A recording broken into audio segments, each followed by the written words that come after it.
They left her to die in the snow. The woman who pulled their children back from the edge of death. The woman who sat beside their sick mothers at midnight when no one else would. The woman who pressed herbs into wounds and breathed life back into bodies that had already given up. They put a torch to everything she owned, chased her into a blizzard with axes and rope, and called her a monster. But here's the thing about a woman who has already lost everything. She has nothing left to be afraid of. This is the story of Elara Voss. If this story moves you, drop your city in the comments. I want to see exactly how far this has traveled. The barn smelled like rot and old manure and something else underneath, something sweet and wrong, like meat that had been sitting too long beside a fire. Elara Voss noticed it the moment she pushed through the broken door, but she was past the point of caring what something smelled like. She was past caring about a lot of things. She hadn't eaten in 3 days. Her boots had soaked through somewhere around the second river crossing, back when she still believed she was heading somewhere. Now she wasn't sure. The storm had swallowed the tree line an hour ago, then swallowed the path, then swallowed any sense she had left of which direction was north and which direction was deeper into nowhere. The wind came from every angle at once, the kind of wind that didn't howl. It screamed, low and constant, like something in real pain. She found the back corner of the barn where 2 walls still met without a gap between them. She pulled her coat tighter.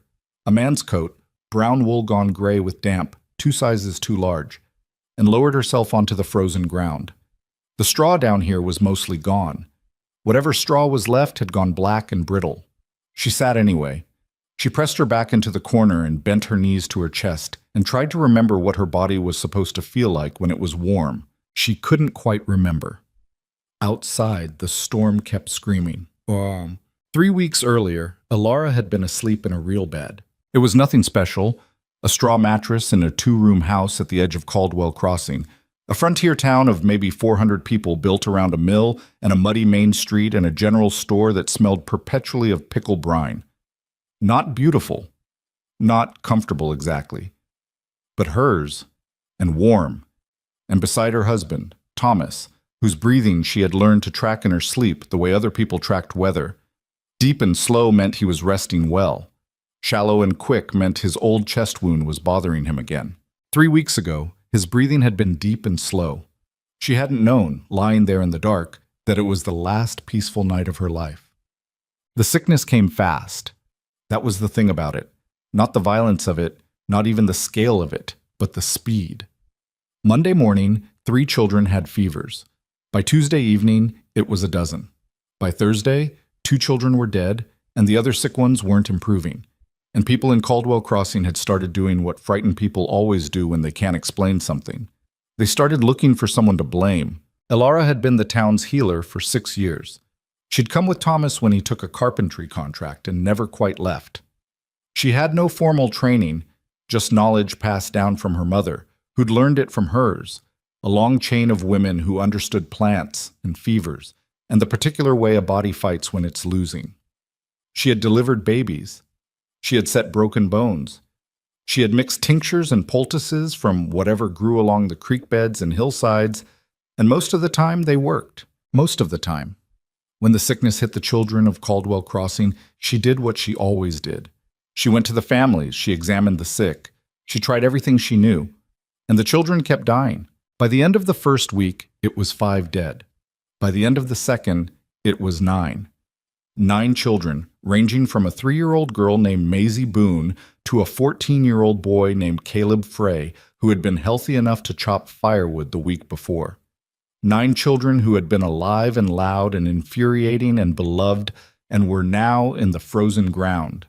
The town stopped grieving and started burning. She heard them coming before she saw them. She was at the Harmon house, sitting with the youngest Harmon girl, 8 years old, dark eyes, a fever that had been climbing since morning, when she heard the crowd.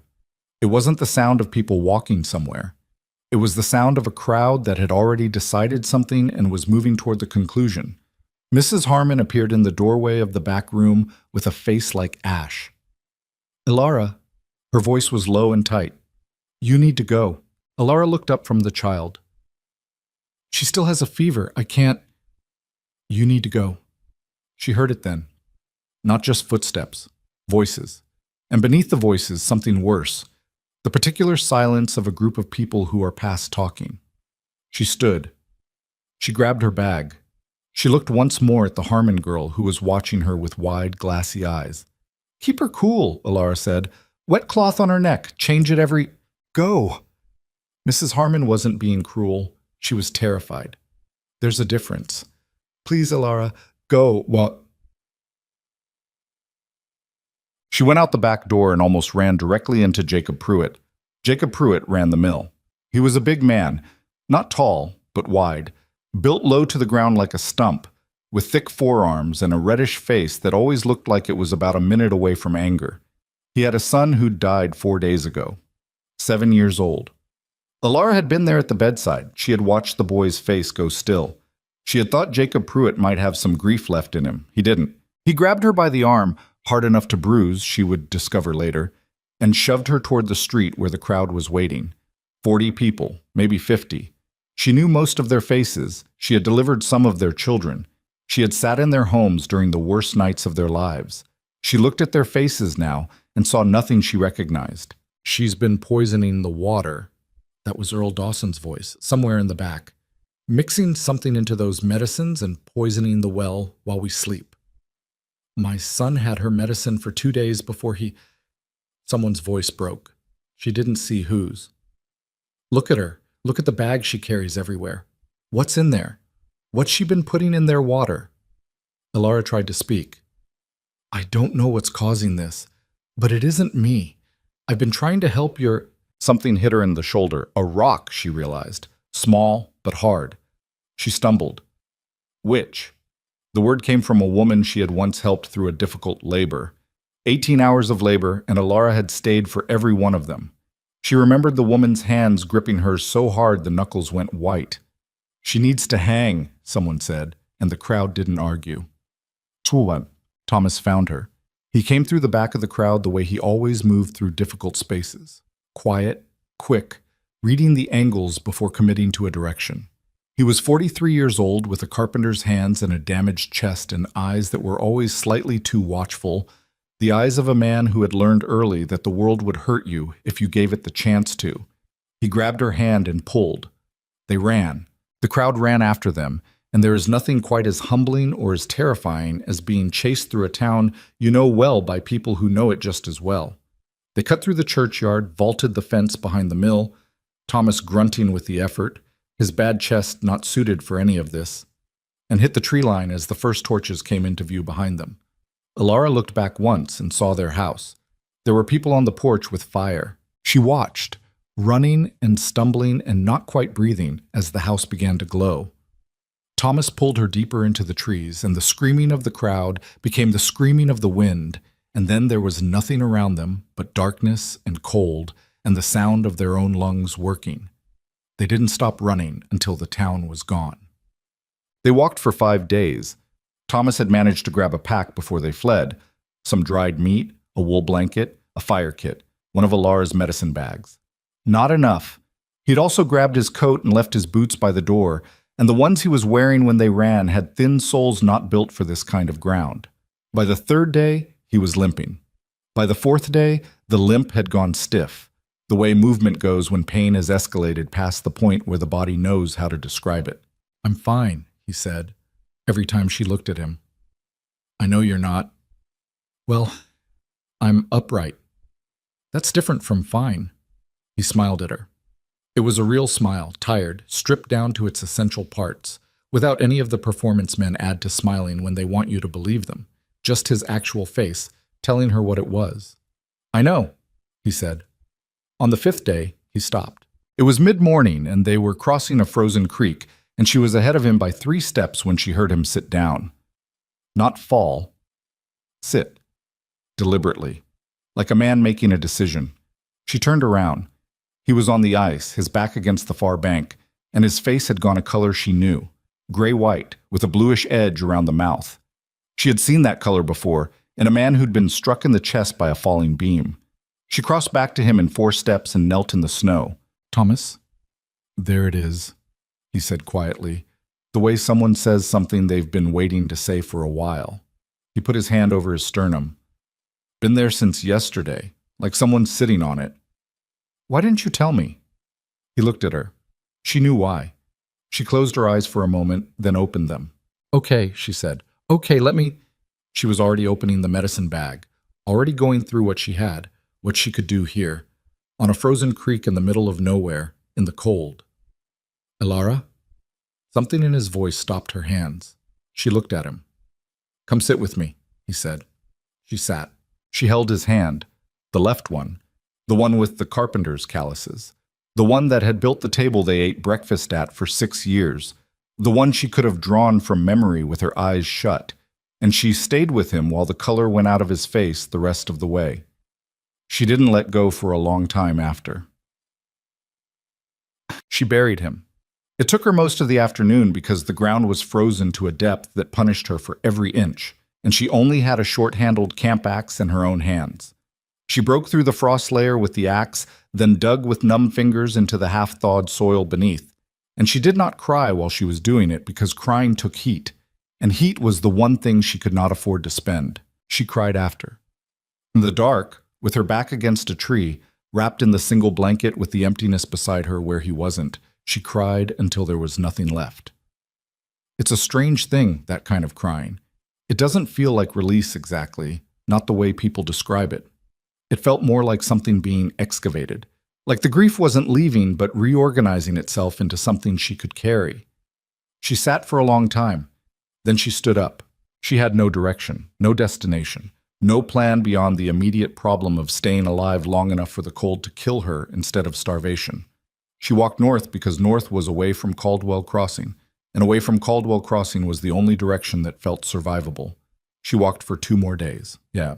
By the time she found the barn, she had stopped thinking in sentences. Hunger does something specific to the mind after a certain point.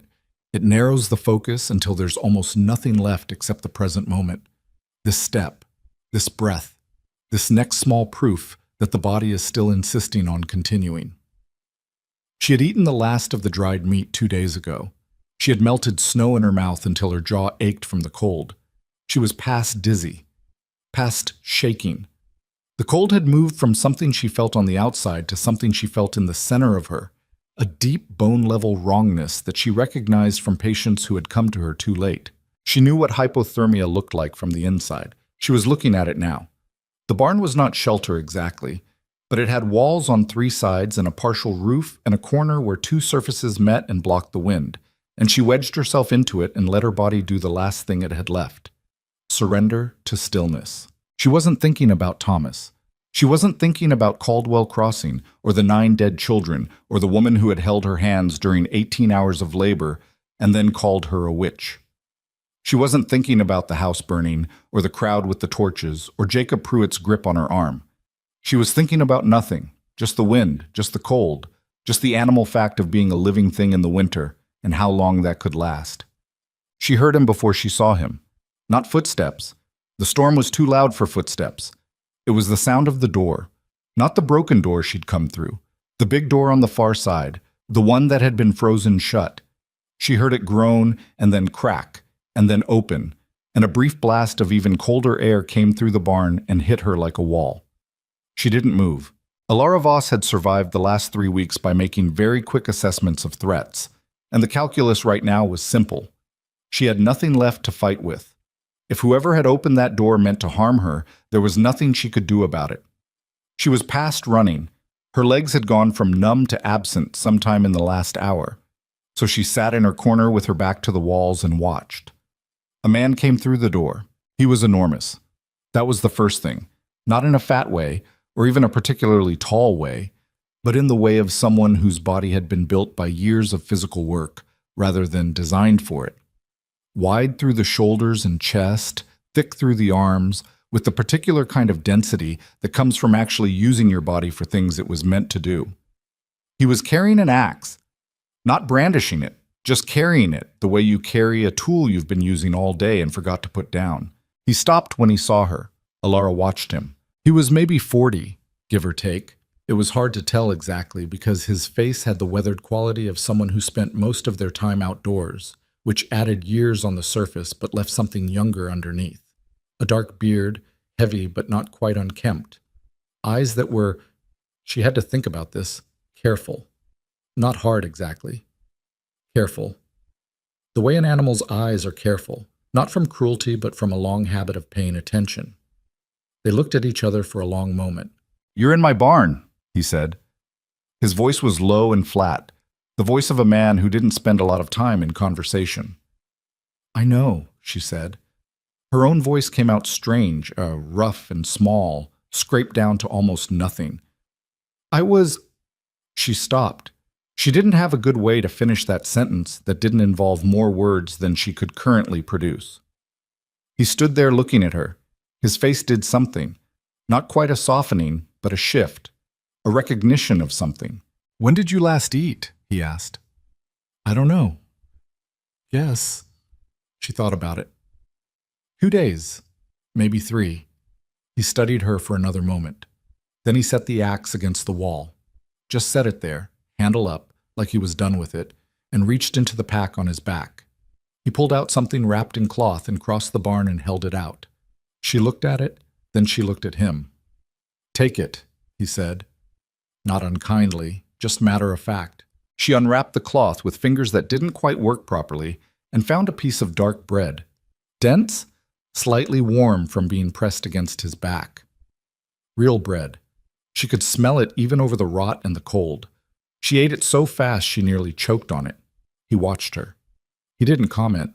When it was gone, she looked up at him, and for some reason her eyes had gone wet, which embarrassed her deeply, and she blinked it back with the particular determination of a woman who has been crying alone for days and has decided she is done with it. "Thank you," she said. He nodded once. "There's more back at the cabin," he said. "Soup, fire, dry floor." He looked at her steadily. "You can walk or I can carry you. Either way's the same to me." Alara looked at him for a long moment. A stranger in a barn in a blizzard, an axe against the wall. Everything she'd learned in the last 3 weeks about what strangers could become. She looked at his face, the careful eyes, the way he'd set the axe down before he crossed to her. "I can walk," she said. She was not entirely sure that was true. She stood anyway. Chest. It wasn't far, a quarter mile through the trees, maybe a little more. But by the time the cabin materialized out of the dark and the snow, it felt like she had traveled considerably farther. The man, he told her his name was Garrick Hale, said it the way you give someone your name when you don't particularly expect it to mean anything to them. Walked beside her without touching her, which she appreciated. He matched her pace, which had become slow and somewhat lateral by the time they reached the door. He watched without watching, which is a specific skill.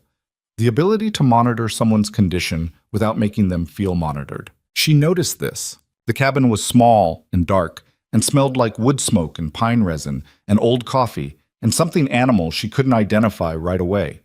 A single large room with a stone fireplace taking up most of one wall, a rough-hewn table, 2 chairs, shelves crowded with supplies, a cot against the far wall under a heavy blanket, skins stretched on one wall, deer, 2 of them, and what might have been a wolf.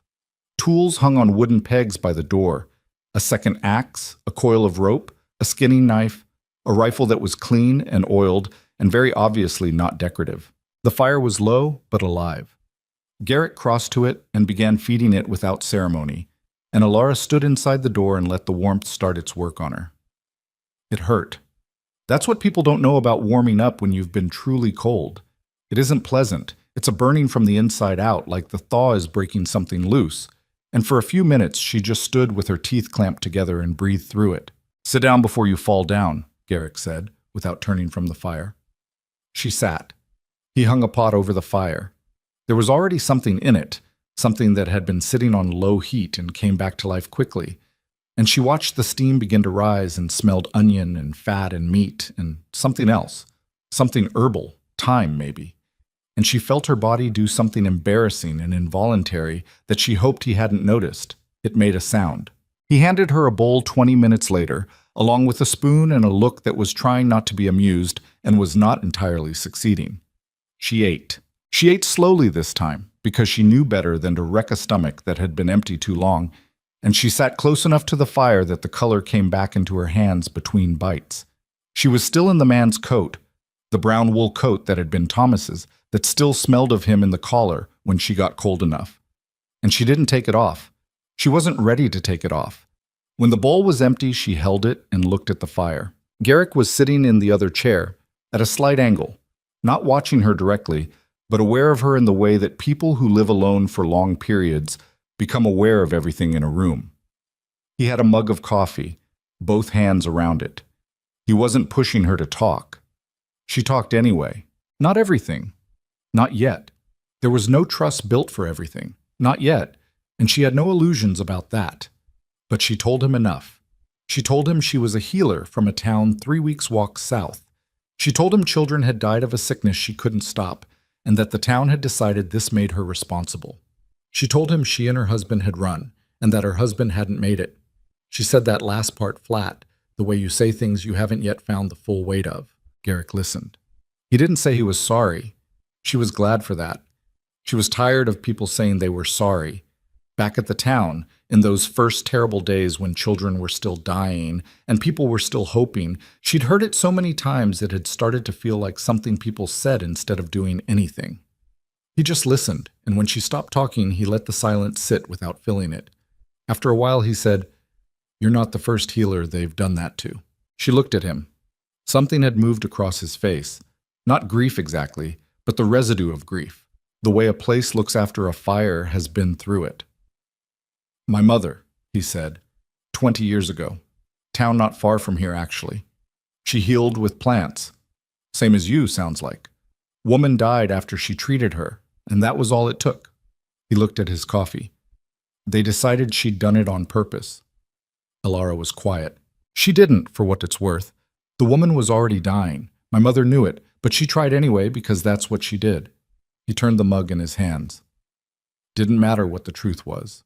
They'd made up their minds. What happened? He was still for a moment. She died, he said, simply. The way someone says a true thing they've had a long time to make peace with, or almost make peace with. Alara looked at his face and understood several things about Garrick Hale at once. She understood why he lived out here, this far from anywhere. She understood the careful eyes and the axe he carried everywhere, and the way he'd approached her in the barn. Not threatening, not kind exactly, just human, in the way that someone is when they've decided that being human is a discipline rather than a default. She understood why he'd given her bread. "I'm sorry," she said, which felt strange, given that she'd just said she was tired of the word. But she meant it differently. She meant it like an acknowledgement rather than a condolence. He nodded once. Outside, the blizzard kept on. Inside the cabin, the fire built itself into something serious, and the soup pot steamed, and the two of them sat in the particular silence of people who have recognized something in each other and aren't sure yet what to do with that. Utam. She woke up on the cot. She didn't remember moving to it. She had a dim memory of Garrick saying something. "You're going to fall off that chair," and of the blanket being heavy in a way that felt deliberate, and then nothing. She had slept the way you sleep when your body has decided the argument is over. Light came through the single window, thin, gray-white, the light of a storm that's still going. She lay still and listened. She heard the fire. It had been banked low, but not out. She heard wind. She heard from somewhere outside and nearby the rhythmic sound of an axe working. She sat up carefully. Her hands were her own again. Color, feeling, movement. Her feet were swollen and sore, but present. She stood, slowly, and looked around the cabin in the daylight. It told her things. The shelves were organized in the specific way of a person who lives alone and depends on knowing exactly where everything is. Dried herbs in labeled jars. She looked more closely at some of the labels and recognized them. Yarrow, elderberry, something she thought might be valerian. Whoever had taught him, or whatever he'd learned on his own, he knew something about medicinal plants. His mother's knowledge, maybe, she thought. There was a second rifle she hadn't noticed the night before, and beside it a box of shells and a small toolkit for cleaning. A shelf of books. She tilted her head to read the spines. One was a Bible, worn smooth from handling. The others were practical. A guide to trapping, a surveyor's manual, something in a language she didn't recognize. And one other, stuffed with a strip of leather as a bookmark, a collection of botanical illustrations. She pulled it from the shelf carefully. It was old, the pages soft with age. Dozens of plants illustrated in careful ink lines, with their names and properties written in a small, tight hand she recognized as not the printer's hand, but someone's personal annotations. A woman's hand, she thought. She put it back when she heard the door. Garrett came in carrying a load of firewood, snow on his shoulders, face red from cold. He looked at her standing in the middle of the room and evaluated her the way he seemed to evaluate most things, quickly, without a lot of visible reaction. "You're upright," he said. "Notice the shelves," she said. He set the wood down by the fire and didn't answer. "The herbs. Whoever taught you had good knowledge." He was quiet a moment.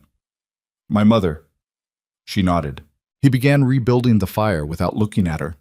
"I'm going to check the traps north of here. Takes maybe 2 hours. There's water on the shelf, bread in the tin on the left, and—" He stopped. "You can go through anything in here. I don't care." It was an odd thing to say. She looked at him. "I mean, you're not a prisoner," he said, with the slight discomfort of a man who has said something that sounded warmer than he intended and isn't sure how to adjust for it. "Go through the medicine things if you want.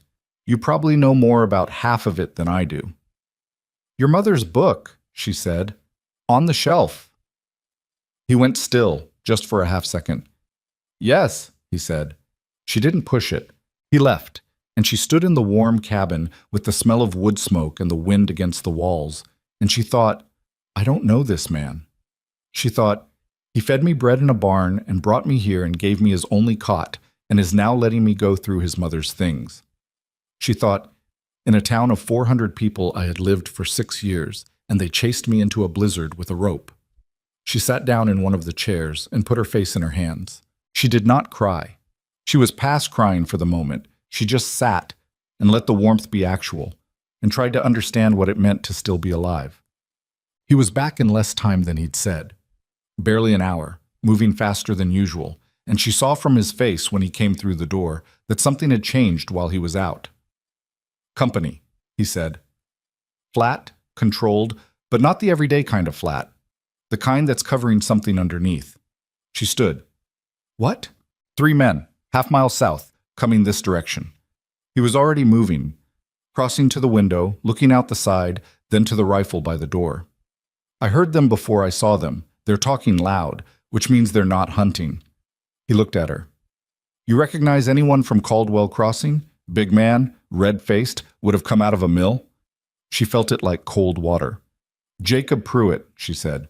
He nodded once. "Matches what I saw. He's got 2 others with him, armed."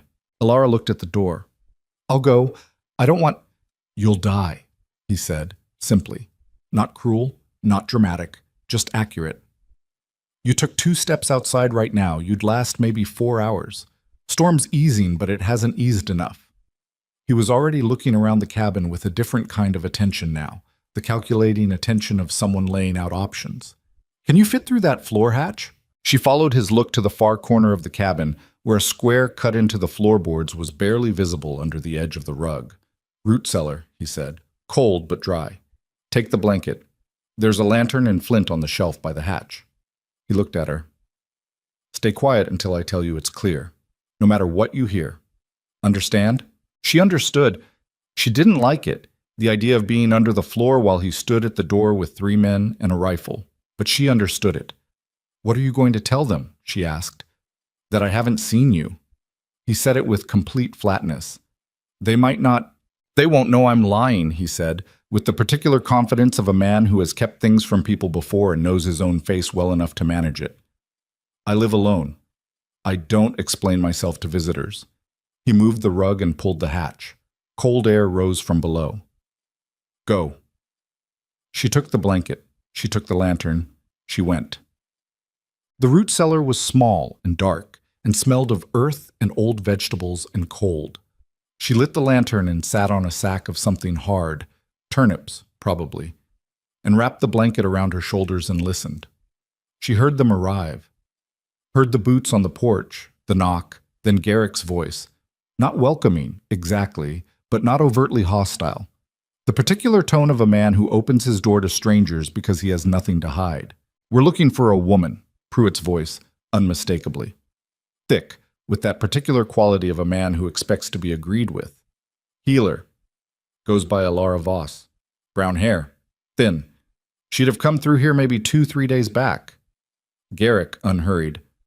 No women through here. Not in weeks. She's dangerous. She poisoned children. 9 of them dead. A pause. Sounds bad. You sure you haven't seen her? I'm sure I know what I've seen and what I haven't. Another pause. Longer. She could feel Pruitt deciding whether to push it, weighing the man on the other side of the door against his certainty about something he couldn't actually prove. If you see her, Pruitt said finally, there'll be a reward for information. Town's offering good money. I'll keep that in mind, Garrick said, and his voice had something in it. Not sarcasm, exactly. Something quieter and more dangerous. You boys head back south while the storm's down. Night comes on fast out here. She heard their boots on the porch. She heard them go. She sat in the dark for a long time after, the lantern making a small orange circle in the cold, and she thought about 9 dead children and a town that blamed her, and a man upstairs she'd met 2 days ago who had just lied to armed men on her behalf. She didn't fully understand it. She sat with it anyway. When he opened the hatch and the light came down, she looked up at him. They're gone, he said. She climbed up slowly. Her knees ached from the cold below. She stood in the cabin and looked at him, and for a moment neither of them said anything. Thank you, she said. He nodded. They'll be back, she said. It wasn't a question. Yes, he agreed, or they'll send more people. He was looking at the fire. Staying here, staying anywhere near here, isn't going to work for long. They know the general direction you went. She waited. He turned to look at her. I know a place, he said. North of here, maybe 4 days through the mountains. A settlement. People who've been up here long enough to understand how this works. Hunters, mostly. My grandmother's people. He said my grandmother's people with a particular weight, like he was being careful to be precise about something. They don't hand over people who come asking for help. You'd take me there? I'd take you there. Why? He was quiet for a moment, not uncomfortable with the question, just thinking about it, which she was coming to understand was how he operated. He thought before he answered. It was not a common quality. Because they did this to my mother, he said finally, and I didn't have any way to stop it then. He looked at her steadily. I do now. Alara looked at him for a long moment. All right, she said. Outside, the storm was finally easing. Inside the cabin, the fire burned steady, and the annotated botanical book sat in its place on the shelf. And somewhere south of them, 3 men with a reward offer were making their way back toward a town that had destroyed things it should have protected. But that was south. She was going north. Tomasem. They left before dawn. Garrick packed with the efficiency of someone who had done it many times and knew exactly what the weight limit was. He gave her a second pair of wool socks from a drawer, which she accepted without comment. He gave her proper boots, not his size, not even close, but stuffed with rags they were functional in a way her own boots were not. He checked the rifle, loaded it, slung it over one shoulder with the axe over the other. Alara packed what she had, which was almost nothing. She paused at the door and looked back at the cabin once, at the fire burning low, at the shelves, at the botanical book with its worn leather spine. And she thought about a woman 20 years ago who had come to this wilderness and made a life in it and been destroyed anyway. She thought, I won't be. Not a vow exactly. Not something she felt certain about, just a direction. She turned and walked out into the dark and the cold and the vast silence of the northern forest. And Garrick Hale walked beside her, and the trees closed around them both. Behind them, the cabin stood alone in the clearing, smoke curling from the chimney in the gray pre-dawn, small and warm against the immensity of the winter. A brief interruption of warmth in all that cold, visible for a few minutes, and then swallowed by the trees. Gone. The first day north was the hardest thing Alara had done since burying Thomas. Not because of the terrain, though the terrain was punishing enough. Frozen creek crossings and slopes that looked gentle from a distance and turned into something else entirely underfoot. Not even because of the cold, which had settled into the particular dry brutality of a front that had moved through and left everything brittle in its wake. It was hard because her body had decided, now that it had been fed and warmed and rested for a full night, that it was ready to present the full bill for everything the last 3 weeks had cost it. Her feet blistered inside the borrowed boots before noon. The rags Garrick had stuffed them with shifted and bunched, and she didn't say anything about it, just adjusted her gait slightly to keep the worst pressure off the heel of her left foot, which she was fairly sure had broken open. Her hands were functional but stiff, the joints aching in the deep, specific way that cold damage lingers even after warmth has returned. Her back hurt. Her ribs hurt.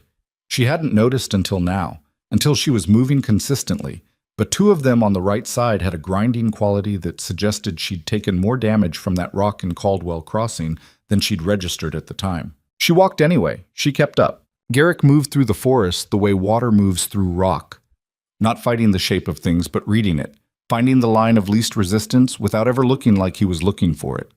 He knew where the ground would hold and where it wouldn't. He knew when the ice on a crossing was trustworthy and when it wasn't, and she learned quickly to watch where he put his feet rather than deciding for herself. He didn't narrate any of this. He just moved, and she followed, and gradually the rhythm of it became its own kind of language. Around midday, he stopped at a fallen tree and sat on it and pulled food from the pack without ceremony. More bread, dried meat, a small tin of something she eventually identified as rendered fat mixed with dried berries, which tasted extraordinary in the way that only things you eat when you're genuinely hungry can taste extraordinary. She sat beside him, not quite close, and they ate without talking for a while. "Your ribs," he said. She looked at him. "The way you're holding your arm," he said. "Something's wrong on that side." She wasn't aware she'd been holding her arm any particular way. "It's fine." He gave her a look that communicated, without a single word, that he had spent enough time in the wilderness to know the difference between fine and choosing not to address it. "2 ribs," she said. "Maybe cracked. Not broken through. I've been moving on them for 2 weeks already." "Does anything shift when you breathe deep?" She breathed deep, experimentally. "Pain, yes. Movement, no. No. Then they'll hold." He looked back at the trees ahead. "But tell me if that changes." She nodded. A beat of silence. "You know enough to ask the right questions. My mother taught me some things before—" He stopped, recalibrated. Before she couldn't anymore. Elara looked at the side of his face. He was watching the middle distance with that watchful, almost not there quality of someone who has gotten very skilled at being present in their body while sending their mind somewhere else. "How old were you?" she asked. 17? "Old enough to remember everything." "Yes," he said. "Just that." They finished eating and kept walking. The afternoon brought clouds back in from the northwest. Not storm clouds, not yet, but the heavy gray ceiling that meant the reprieve wasn't permanent. The light went flat and strange, the kind of light that makes distances hard to judge and shadows disappear. Elara kept her eyes on the ground, on her footing, on the back of Garrick's pack when the trail narrowed and she had to walk single file behind him. She thought about Thomas, not in a sustained way. Her mind wasn't capable of that yet, wasn't ready to sit with it, but in the way grief comes in those first weeks, in flashes. The particular way he'd laugh at his own jokes before the punchline, the way he smelled in the morning, the expression on his face on the frozen creek when he said, "Come sit with me," which she understood now was him telling her what was happening and also telling her it was all right to stay. She pressed her thumbnail hard into her palm and came back to the present. One thing at a time. By late afternoon, they had covered what Garrick estimated was 12 miles, which he said with neither pride nor apology, simply as information. He found a campsite the way he found everything else, by knowing what to look for rather than by looking. A granite outcropping with a natural windbreak on the north side. Dry ground underneath a canopy of pine that had kept the worst of the snow off. He had a fire going in 20 minutes, using dry bark and a method with the fire kit that was faster than anything Elara had seen, and she filed this away without comment because there were things he knew that she didn't, and she was not too proud to pay attention. She helped where she could, gathering additional wood, filling the tin cup with snow, and setting it to melt for water. Her hands had loosened up over the course of the day's movement, and she was grateful for something to do.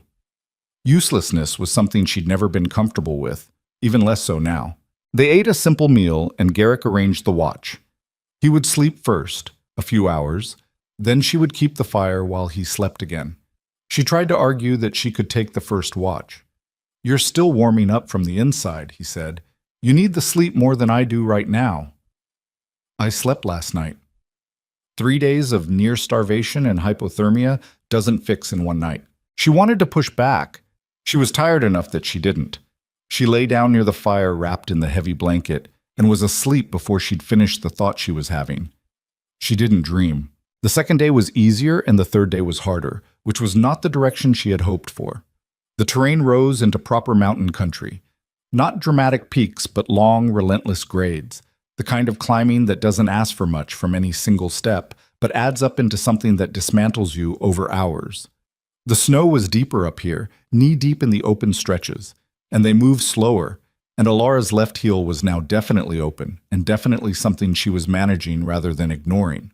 On the third afternoon, crossing a particularly exposed ridge with wind that came at them sideways and hard, she slipped. It wasn't dramatic. Her right foot found a patch of ice under the snow and went out, and she went down onto one knee and threw her arm out to catch herself, and the arm caught on a rock ledge that was right there at the wrong angle, and she heard something in her wrist she didn't like. She sat for a moment in the snow. Garrick was back beside her before she'd processed the sequence. He crouched down without any fuss and took her wrist in his hands, not roughly, but firmly, the way someone handles something they intend to assess rather than comfort. "Move your fingers," he said. She moved them. "Make a fist." She made something approximating a fist. It hurt.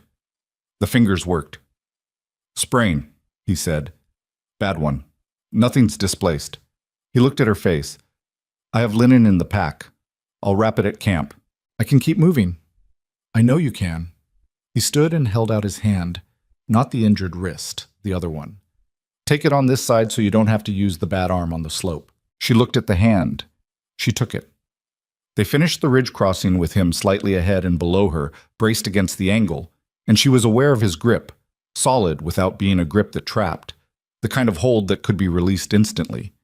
And she was aware that she trusted it, which surprised her somewhat given how recently she had trusted anyone. He wrapped her wrist at camp that evening, with a competence and focus that told her this was not his first time managing someone else's injury in the field. He was quieter than usual while he did it, concentrating. When he was done, he tied off the end of the linen and sat back and looked at his work. "It'll hold," he said. "It already holds. Just hurts." "Pain's not the problem." He looked at her. "If the swelling gets above the wrap line, tell me." "I will." He nodded and got up to tend the fire, and she sat with her wrapped wrist in her lap and watched him and thought about the strange mathematics of trust, how it's built, how it's earned, how sometimes it arrives before it's technically justified. The fourth day. The mountains pulled back in the late morning, and the ground leveled and the trees opened up, and Garrick stopped at the edge of a long valley and said, "There."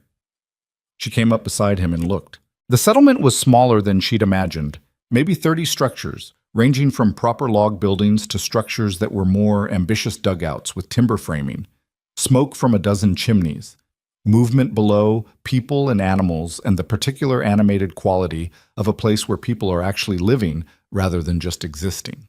A high log fence along two sides, not a fortification exactly, but a marker, a definition of the space. After 3 weeks of nothing but trees and cold and the specific loneliness of being hunted, the sight of it hit her somewhere in the chest. She didn't say anything. She didn't need to. Garrick glanced at her once, then looked back at the valley. "They'll want to know who you are," he said. "My grandmother will want to talk to you." "All right." "She'll ask hard questions." "I've been answering hard questions for 3 weeks," Alara said. "The difference now is I'm warm enough to answer them properly." Something moved in his face. Not quite a smile. He seemed to do most of his expressing in the region just short of smiling. "She's going to like you," he said. "She likes people who don't flinch." "I flinch," Alara said. "I've just gotten faster at recovering." This time he did smile. Brief, real, a little crooked on the left side. It changed his face entirely, the way a single light changes a dark room, and she looked away before she spent too much time noticing it. They went down into the valley. The settlement's name was Harrow's Rest, which Garrick explained had nothing to do with anything poetic. A man named Harrow had founded it, died of a snakebite 6 months later, and the name stuck the way names do when there's nothing better to replace them with. The people here were mostly hunters and trappers and their families, with a few others who had come north for various reasons that weren't always explained and weren't always asked about. This, Garrick said, was the general culture of the place. You said what you wanted to say about yourself, and nobody pressed you on the rest. They were met at the edge of the settlement by a man with a hunting rifle and a beard longer than Garrick's, who looked at Alara with a neutral assessment, and at Garrick with something warmer. "Didn't expect you back until spring," the man said. "Plans change," Garrick said. The man looked at Alara again, not hostile, measuring. "She with you?" "She's with herself," Garrick said. "I'm just the one who knows the route." The man considered this and apparently found it acceptable, because he stepped aside and they walked through. The settlement had a center structure larger than the others. A long hall, timber-built, with a stone chimney at each end and a door that had been patched and repaired so many times it was more patched than original door. This was where Garrick took her first. Inside, at a table near the east fireplace, a woman was working through a ledger with the careful concentration of someone who has been keeping accounts long enough to know that the numbers matter even when everything else is in chaos. She was old, genuinely old, in the way that people who've survived long enough become old, not gently but comprehensively.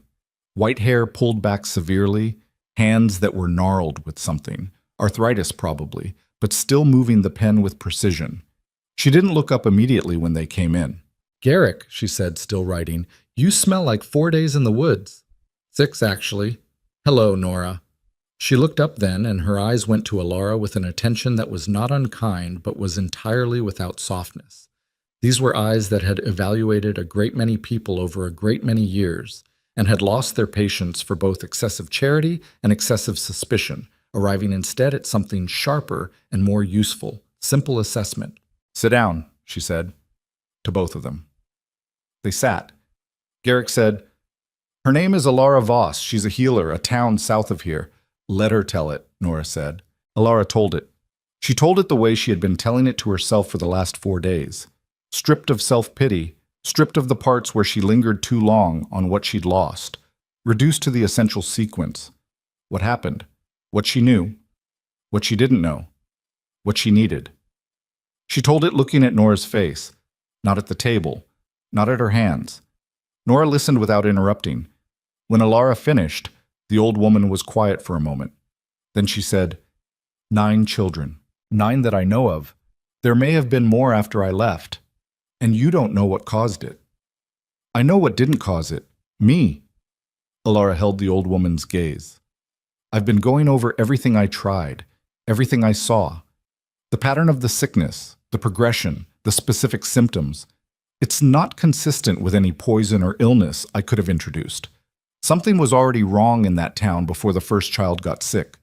I just couldn't find what." Nora looked at her for a long moment. Then she looked at Garrick. Then she looked back at Alara. "Healers," she said, with the particular weight of someone who has watched the same story play out more than once, "are the first people frightened communities turn on. I have seen it 4 times in my life. 4 healers, 4 different towns, 4 different reasons." She folded her hands on the ledger. Every time what they were really afraid of was the thing the healer couldn't fix, not the healer. She paused. "That doesn't make it right. It doesn't make it survivable without help. But it's the truth of it," Alara said. "I know." She had known it, even in Caldwell Crossing, even when Jacob Pruitt had his hand on her arm. She had known the fear was about the dead children, not about her. Knowing it hadn't stopped her from running. "You can stay," Nora said. It wasn't phrased as generosity. It was phrased as a fact. "We have sick and injured here who could use someone who knows what they're doing.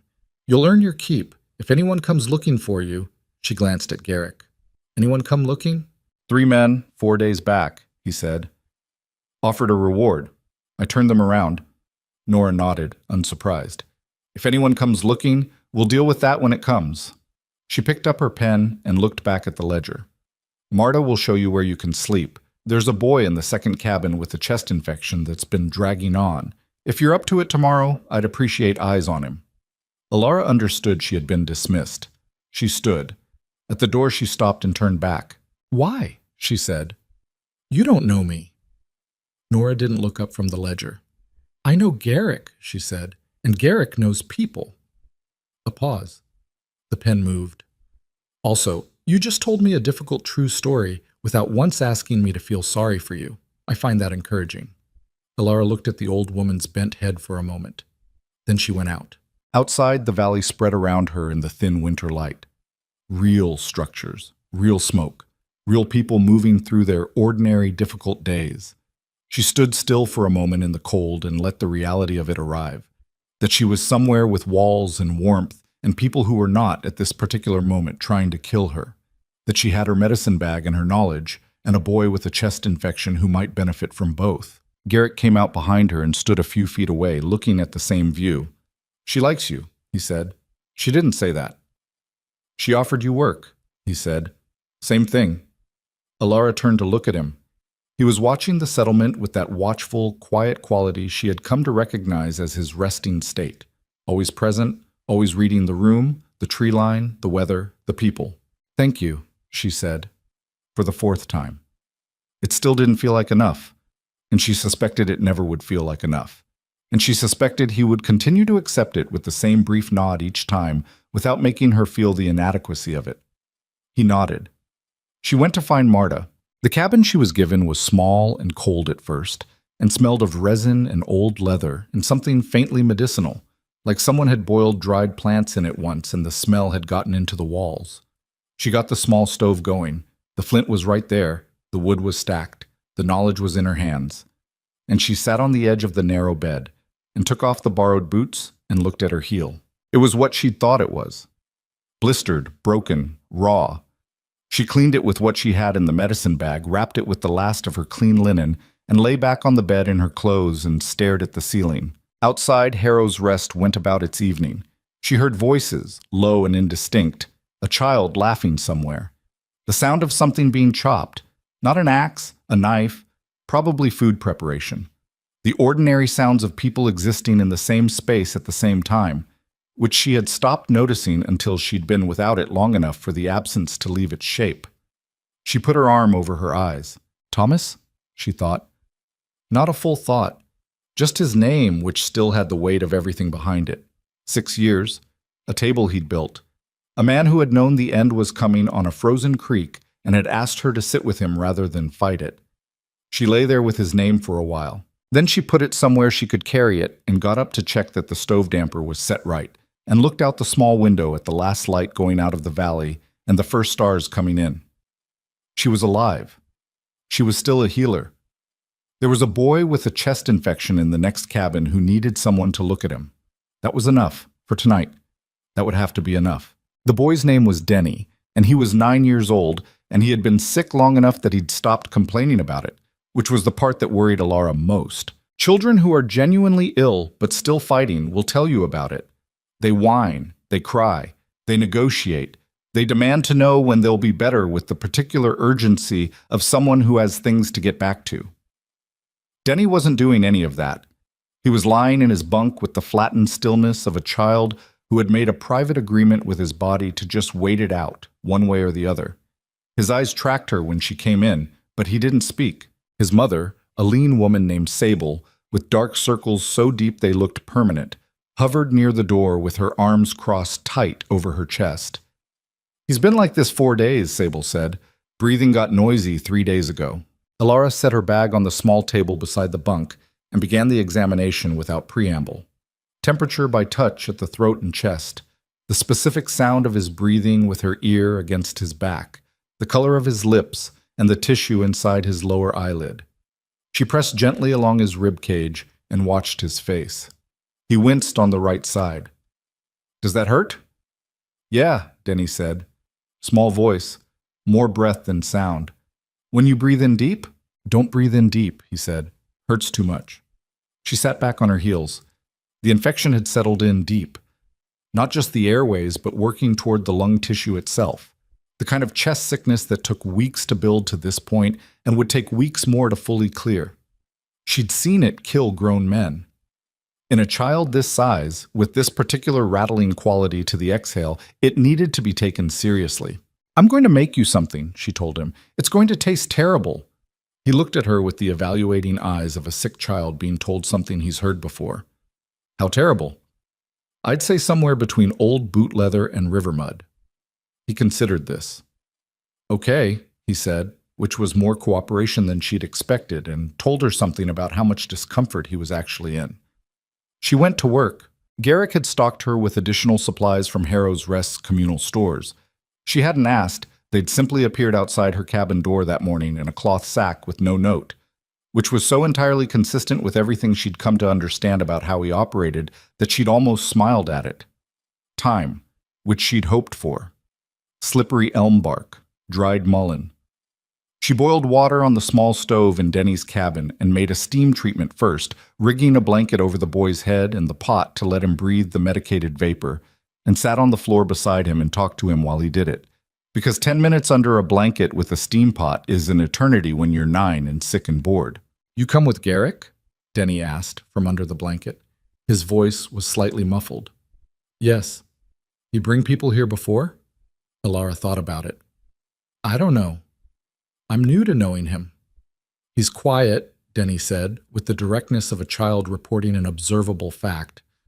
"Mama says he's not unfriendly, she says he's like a door that opens from the inside."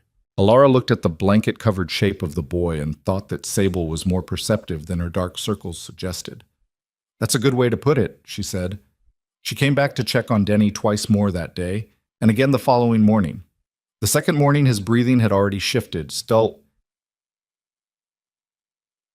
rough, still labored, but with less of that wet, rattling quality that had concerned her most. Sable noticed it too. She stood straighter when Alara came in. She uncrossed her arms. "It's working," she said. Not quite a question.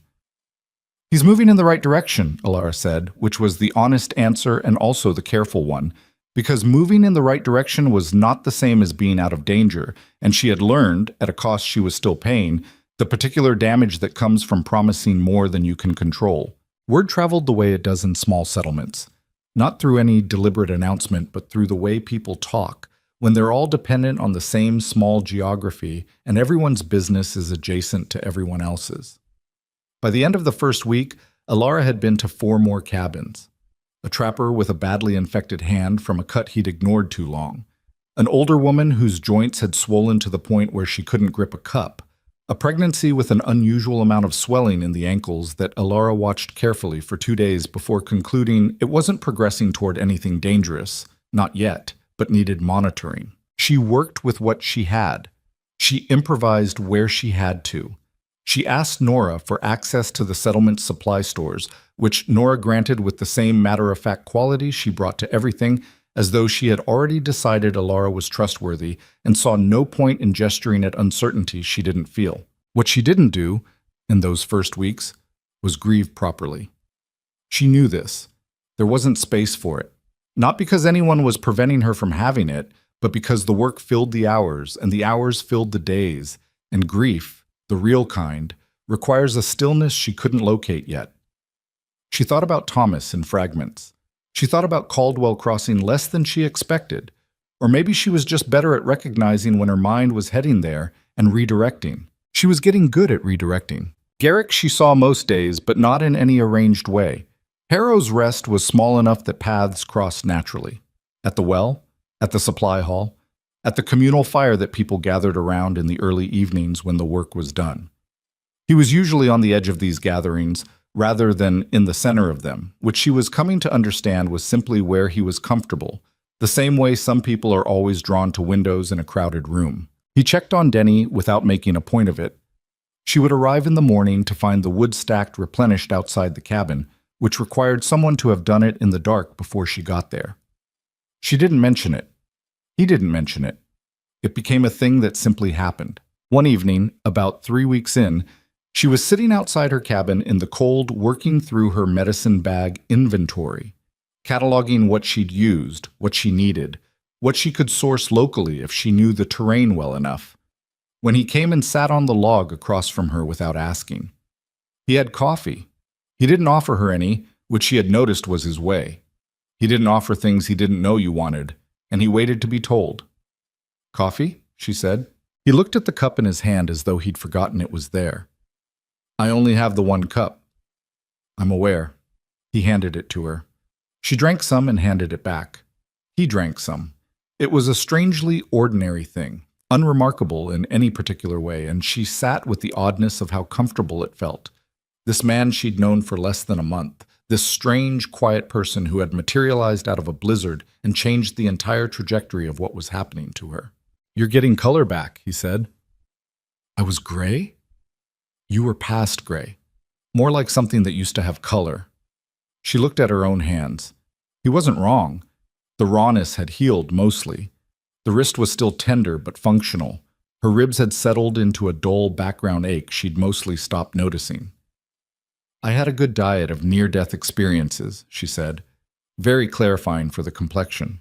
He made a sound that might have been a laugh if it had committed more fully to the endeavor. She looked back at her inventory list. I need to know the terrain north of the ridge, she said. There should be stands of birch up there.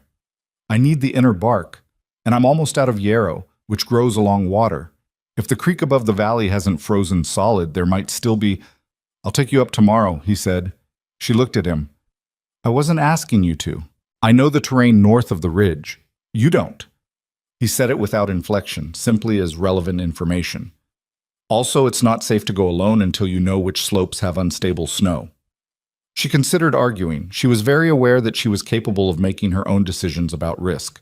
She was also aware that she didn't actually know which slopes had unstable snow, and that knowing which slopes had unstable snow was exactly the kind of knowledge that mattered out here. Fine, she said. Fine, he agreed. They went up the next morning, and it was the first time since leaving the cabin south that they walked without the urgency of going somewhere. There was nowhere to be except back by dark. The pace was different, easier. She noticed things she hadn't had the capacity to notice before. The way the light came through the snow-laden pines in long, flat shafts. The particular silence of high country that isn't empty, but full of things holding still. Garrick named things as they walked, not in a tour guide way.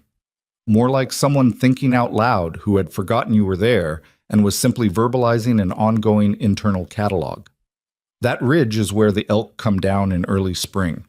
That stand of fir is older than the settlement, probably older than anyone's grandfather. She found her birch. She found yarrow, just where she'd thought, along the creek edge where the water moved fast enough to stay clear of ice. She worked with her knife in her hands, and he watched without hovering, occasionally handing her a jar or holding back a branch, present without being intrusive. Coming back down, navigating a steeper section, her boot slid on a buried root, and she grabbed the nearest solid thing, his arm, as it happened, because he was right there, and caught herself without going down. She let go immediately.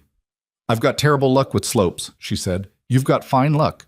You keep not going all the way down. She looked at him, and he was already looking ahead, watching the line of descent. But there was that thing happening in the corner of his expression again, that almost smile, that door opening just a crack. She followed him down. The fragile peace Harrow's rest had given her lasted until the 4th week, when a rider came in from the south. He arrived at dusk, his horse blown and foam-flecked, and he was barely off the animal before he was asking for whoever was in charge. Someone pointed him to Nora's hall. Alara was there, as it happened, going through the supply records with Nora, trying to estimate what she'd need through the rest of the winter. She was the one who looked up when the rider came through the door, and she was the one who recognized, from the way his face moved when he saw her, that she was part of why he'd come. Not to hurt her. His face was frightened, not angry, but she felt it anyway. That cold precautionary fear, the instinct developed over 3 weeks of being hunted. You're the healer, he said. Voss. I am, she said. He looked at Nora. He looked back at Alara. There's a group coming from Caldwell Crossing, bigger than before. I heard 20, maybe 25 men. They know you're up here, roughly. Someone talked. He was breathing hard, still catching up from the ride. 3 days behind me, maybe 4 if the weather holds bad. They've got rope. The room went quiet. Nora set down her pen with the careful deliberateness of someone controlling a reaction. She looked at Alara. Alara was looking at the table. Her hands were flat on the wood, and she was doing the things she'd been doing since Caldwell Crossing, cataloging options, working through the sequence, not letting the fear make the decisions before the thinking was done. 25 men with rope. She could run. Again. North of here, into terrain so remote that no crowd from any town would follow. She could disappear so thoroughly that they'd never find her and spend the rest of her life being someone who disappeared. Or, she looked up. I need to know something, she said, about the sickness in Caldwell Crossing. She looked at the rider. In the weeks after I left, did it stop? Did fewer children get sick? The man frowned. No, it kept on. 3 more dead after you left, I heard. Then it started hitting adults, too. She felt it click into place, the thing she'd been working at the edge of for weeks without quite reaching. The pattern she'd been trying to identify. The water, she said, almost to herself. It had to be the water. Fever, abdominal pain, the specific sequence of it. It spreads through the water, which is why I couldn't stop it with any treatment. I was treating the sick, but the source was still... She stopped, looked at Nora. Is there mining in that region? North of Caldwell Crossing, along the river system? Nora's face changed. It was a subtle change, but Alara had spent enough time watching it to recognize it. The expression of someone accessing something they know but weren't sure was relevant. There's a mining operation, Nora said slowly. Started up maybe 8 months ago, private outfit. They're working a claim about 12 miles north of Caldwell Crossing, along the Sutter Fork. Her voice had gone careful. There were complaints, I heard, about the creek water downstream running strange colors. Alara's hands pressed harder into the table. 8 months. The timeline lined up with devastating precision. They're putting something into the water, she said. The waste from the mining. It's getting into the water supply downstream. That's why children were dying. That's why I couldn't stop it. She looked at Nora, at the rider, at the door where Garrick had appeared at some point during this. She didn't know exactly when, but he was there, leaning in the frame, listening with that full attention he brought to things that mattered. That's why you have to go back, Garrick said. Not a question. He said it with the flat certainty of someone who has understood where this is going before the rest of the room caught up. If I run, Alara said, they never know. The water stays poisoned, more children die. And whoever runs that mining operation, and whoever in that town was taking money to look the other way, they face nothing. She was surprised by how steady her voice was. She had been afraid for so long that the fear had become a kind of baseline. She'd stopped registering, and standing on the far side of it felt strange, almost calm. I won't run again. Nora looked at her for a long moment. The fire crackled. Outside, the wind was picking up again. You're talking about walking toward 25 men with rope, Nora said, with nothing but a theory about mine water. I'm talking about walking toward 25 men with the truth, Alara said, which I understand isn't the same thing as being safe, but it's different from running. Nora looked at her. Then she looked at Garrick.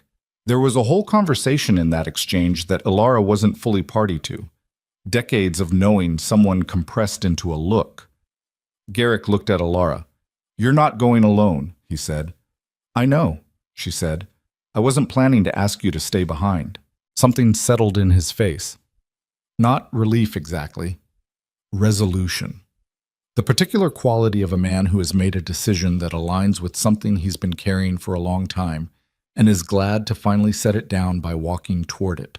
I'll talk to Brennan, he said, Brennan being the man with the long beard who'd met them at the settlement's edge on arrival, who turned out to be the closest thing Harrow's Rest had to a security arrangement. We'll need to move before they get here. Don't want the fight coming to the valley. Nora was already looking back at her ledger, which was, Alara had come to understand, not dismissiveness, but the way Nora processed decisions.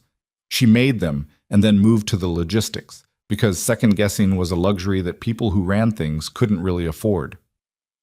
Take Jonas and Will, Nora said, without looking up. They know the south route faster than anyone, she paused.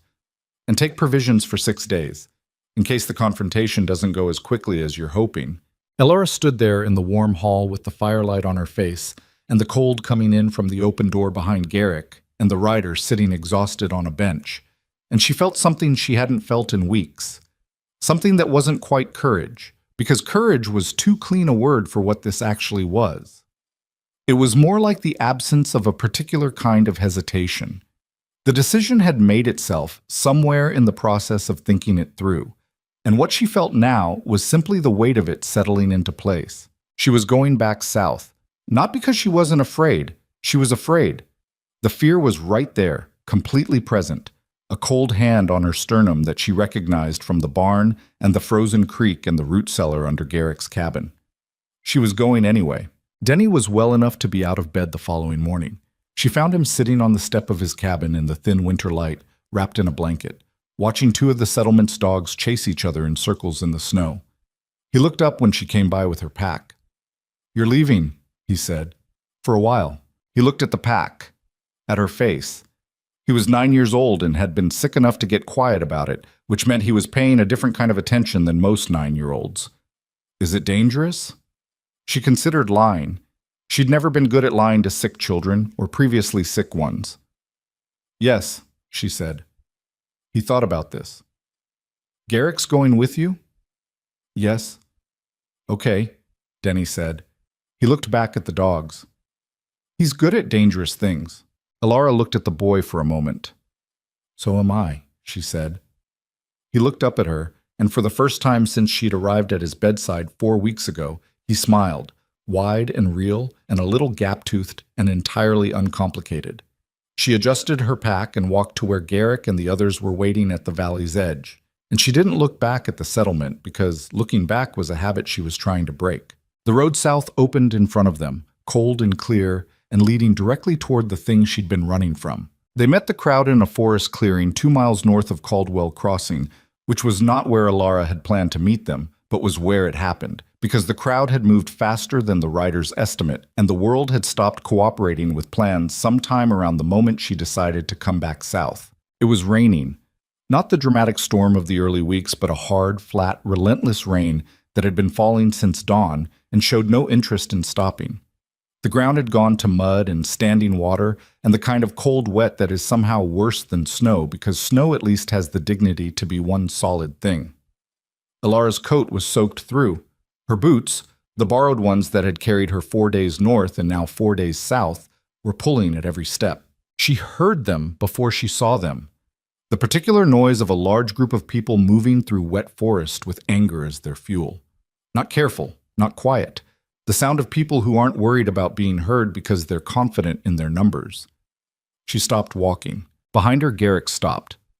Jonas and Will, the 2 men Nora had sent, quiet and competent and without any obvious emotional investment in the outcome, stopped also. They spread slightly without being told, an instinctive arrangement of people who are used to being in situations where positioning matters. "Here," Alara said.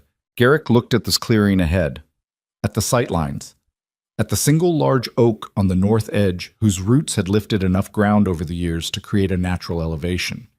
"There," he said, meaning the oak. "You want to be above them when you speak. Even 6 inches matters." She nodded and moved to it.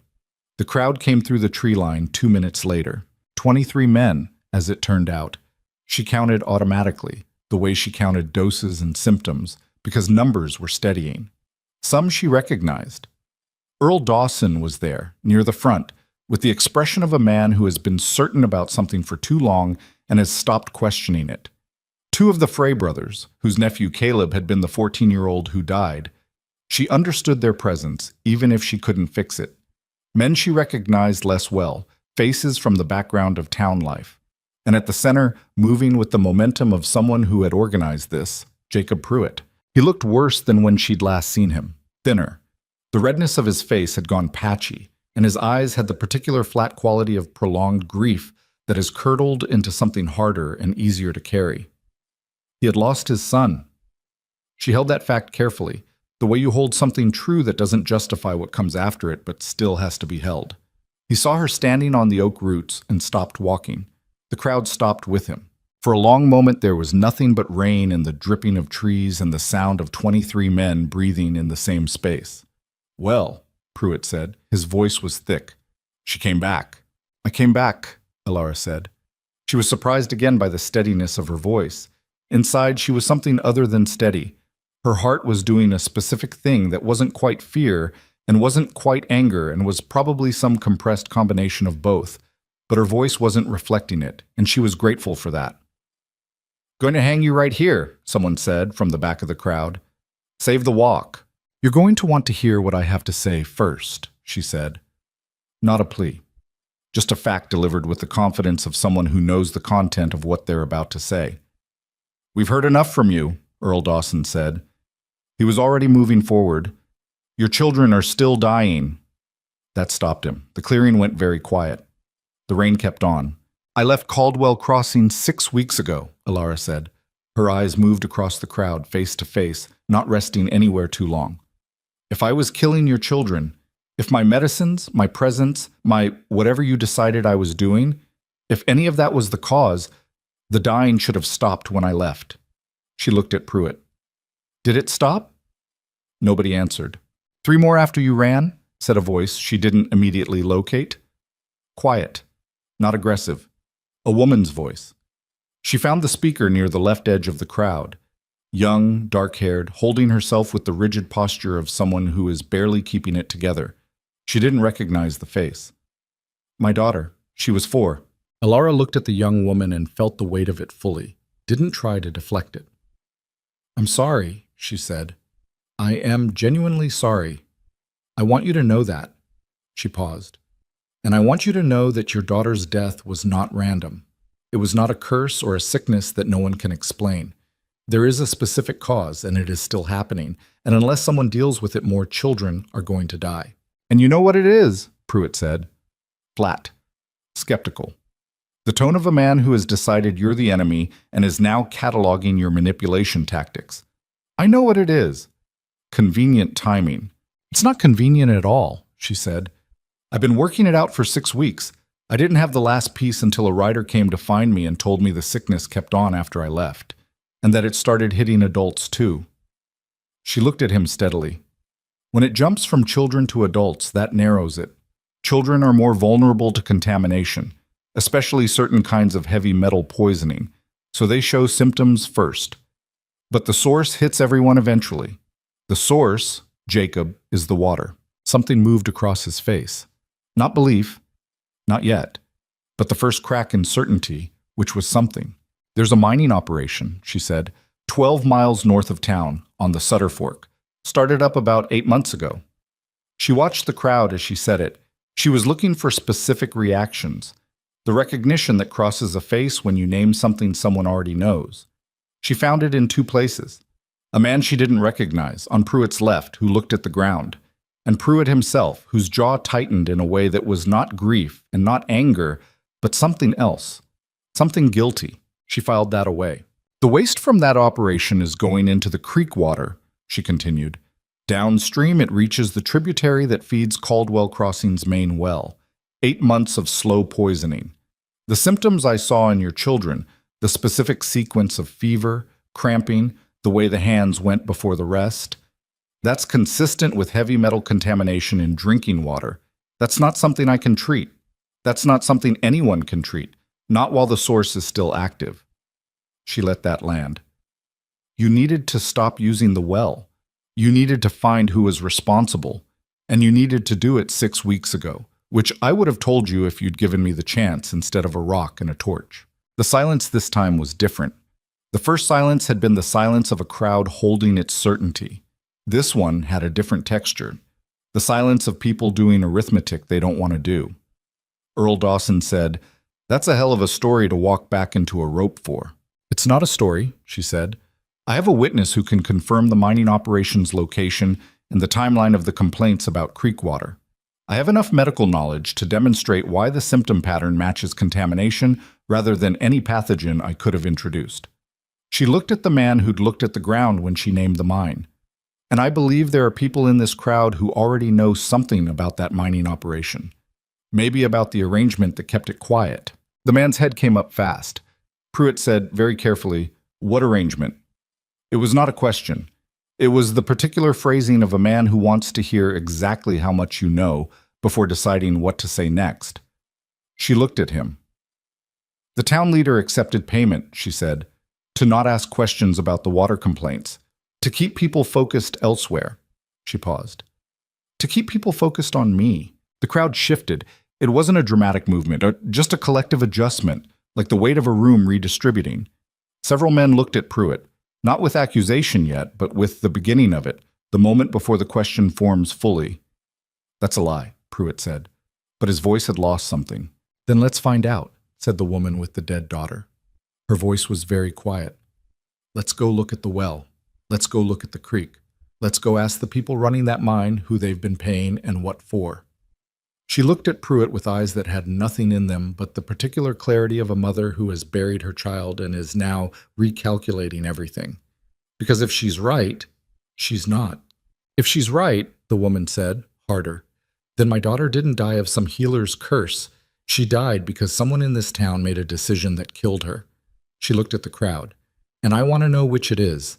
Either way, I want to know." Alara watched Pruitt's face through this exchange and saw the things she'd been half expecting.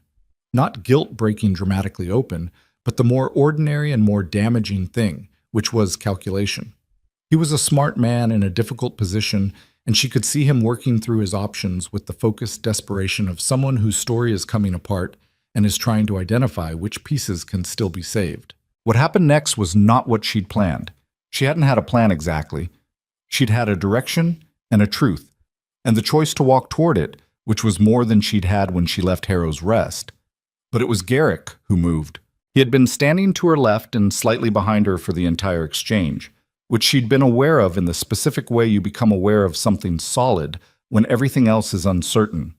He stepped forward now, not dramatically, not with any visible aggression, just the deliberate forward movement of a large man who has decided to close a distance. He looked at the man who had looked at the ground. "You work for the mine," Garrick said. It wasn't a question. The man didn't answer, which was its own answer. "I know your face," Garrick said. "I've seen it at the Sutter Fork operation. Twice, last autumn." He looked at Pruitt. "He's the courier. He's who they sent to the meetings." Pruitt said nothing. His face had gone to a specific kind of stillness that Alara recognized from sick patients who had just been told something true that they had been hoping wasn't. The crowd was watching him now, not her. It was Earl Dawson, of all people, who said it first. "Jacob." His voice had lost its certainty, too. Something shaky had taken its place. "Did you know about the water?" "This is—" Pruitt started. "Did you know?" "I didn't know it would—" He stopped. Something collapsed in his face. Not dramatically, not the way stories tell you things collapse. Just quietly, the way a structure fails when the thing holding it up is removed. "They said it was safe. They said the levels were within range. I didn't know what it would do to—" He stopped. He looked at the crowd. He looked at his own hands. "My son," he said. Not to anyone specifically. His voice had gone to nothing. "My son drank that water." The clearing was silent for a long time. Rain on leaves, rain on mud, rain on the coat collar of a woman standing on tree roots watching a man understand what he had done to his own child. She didn't feel satisfaction. She had thought, in the dark moments of the South journey, that there might be some release in this, some vindication that would feel like something good. It didn't. It felt like the specific sadness of a true thing being established too late. "Stop using the well," she said. Her voice came out quieter than before. "Collect rainwater or go upstream of the Sutter Fork for anything you drink or cook with. I'll come into town and look at anyone who's still sick." She looked at the crowd. "The people running the mine need to be reported to the regional authority. That's not something I can do. That's something the people of Caldwell Crossing have to do." Nobody moved for a moment. Then one of the Frey brothers, the older one, she thought, she had never known their first names, turned and started walking back toward town. Not running, just walking, with the purposeful gait of someone who has something to do that can't wait. Others followed. Not all of them, not right away. Some of them stood in the clearing for a while longer and looked at Alara with expressions she couldn't fully read. Not quite hostility anymore, but not yet anything she had a name for. The particular face of people who have done a wrong thing from a place of genuine grief and don't yet know how to stand in the space of that. Earl Dawson, on his way past her, stopped. He was a tall man with a weathered face and the hands of someone who'd worked outdoors his whole life. He didn't look at her directly. He looked at a point somewhere to the left of her. "I threw that rock." he said. She looked at him. At your shoulder. When they were... He didn't finish the sentence. I threw it. She was quiet for a moment. I know, she said. He nodded once, stiffly, and walked past her. She watched him go and felt something complicated and unresolved and entirely human, which was the honest shape of it. Not forgiveness, not yet. Not the clean resolution that she suspected she wouldn't reach for a long time, if ever. Just the acknowledgement of a true thing. He'd thrown the rock. He'd said so. The children were still dead, and Thomas was still in the frozen ground, and the house was still ash, and she was still standing in the rain in borrowed boots 200 miles from anything she'd called home. But she was standing. Garrick came up beside her as the last of the crowd filtered back through the trees. Pruitt, she said quietly. Where did he go? Didn't follow the crowd, Garrick said. He was scanning the tree line with that constant attentive quality. Went east toward the mining office, I'd guess. He's going to warn them. Probably. We need to get to town first. Talk to whoever in that town still has authority that isn't compromised. She was already moving off the tree roots, already thinking through sequence. The regional authority, there's a post office, a telegraph line in Caldwell Crossing. Someone needs to send a message today, before anyone has the chance to... Alara. His voice was calm. One thing at a time. She stopped. She looked at him. You're soaked through, he said. You've been walking for 4 days. The crowd is gone and nobody's hanging anyone today. He looked at her with the careful eyes she'd first seen across a dark barn. One thing at a time. She breathed. She was shaking slightly, which she noticed now that the adrenaline was losing its grip. Her hands were cold inside her wet gloves. The rain was still coming down in that flat, relentless way. The sick children first, she said. Then the telegraph. Yes, and someone needs to watch Pruitt. Jonas is already on it, he said, and she realized she had not seen Jonas leave with the crowd, which meant Garrick had positioned him before the confrontation even started, which meant he had been several steps ahead of where she thought he was. She looked at him. You knew where this was going to go, she said. I had a reasonable guess, he said. You're predictable in a specific way. You think ahead, you plan for the thing going wrong, and then you walk straight at it anyway. She wasn't sure if that was a criticism or not. Is that a problem? She asked. No, he said. It's one of the more useful qualities I've encountered. He said it the way he said most things, plainly, without decoration, with the complete absence of performed emotion that she had come to understand was not coldness, but its own form of honesty. He meant it because he said it. She looked away first. Let's go, she said. They walked south toward Caldwell Crossing in the rain, the 4 of them, and the forest was wet and gray and the mud pulled at every step, and nothing about any of it was clean or finished or resolved. But she was walking toward it instead of away, and that was different enough to matter. The first cabin she reached on the edge of town had a child in it she recognized. A girl, 8 or 9, with a fever that had been going on too long and parents who looked like they hadn't slept properly in weeks. She went in without being asked. She set her bag on the table and took off her wet coat and began to work. Behind her, she heard Garrick tell Jonas to find the telegraph office and Will to locate whoever held the town's lawful authority, if any such person was left standing. And then the door closed against the rain, and the lamp was lit, and there was a sick child in front of her who needed someone who knew what they were doing, and whatever else was unfinished in Caldwell Crossing, and there was a great deal. This part she could do.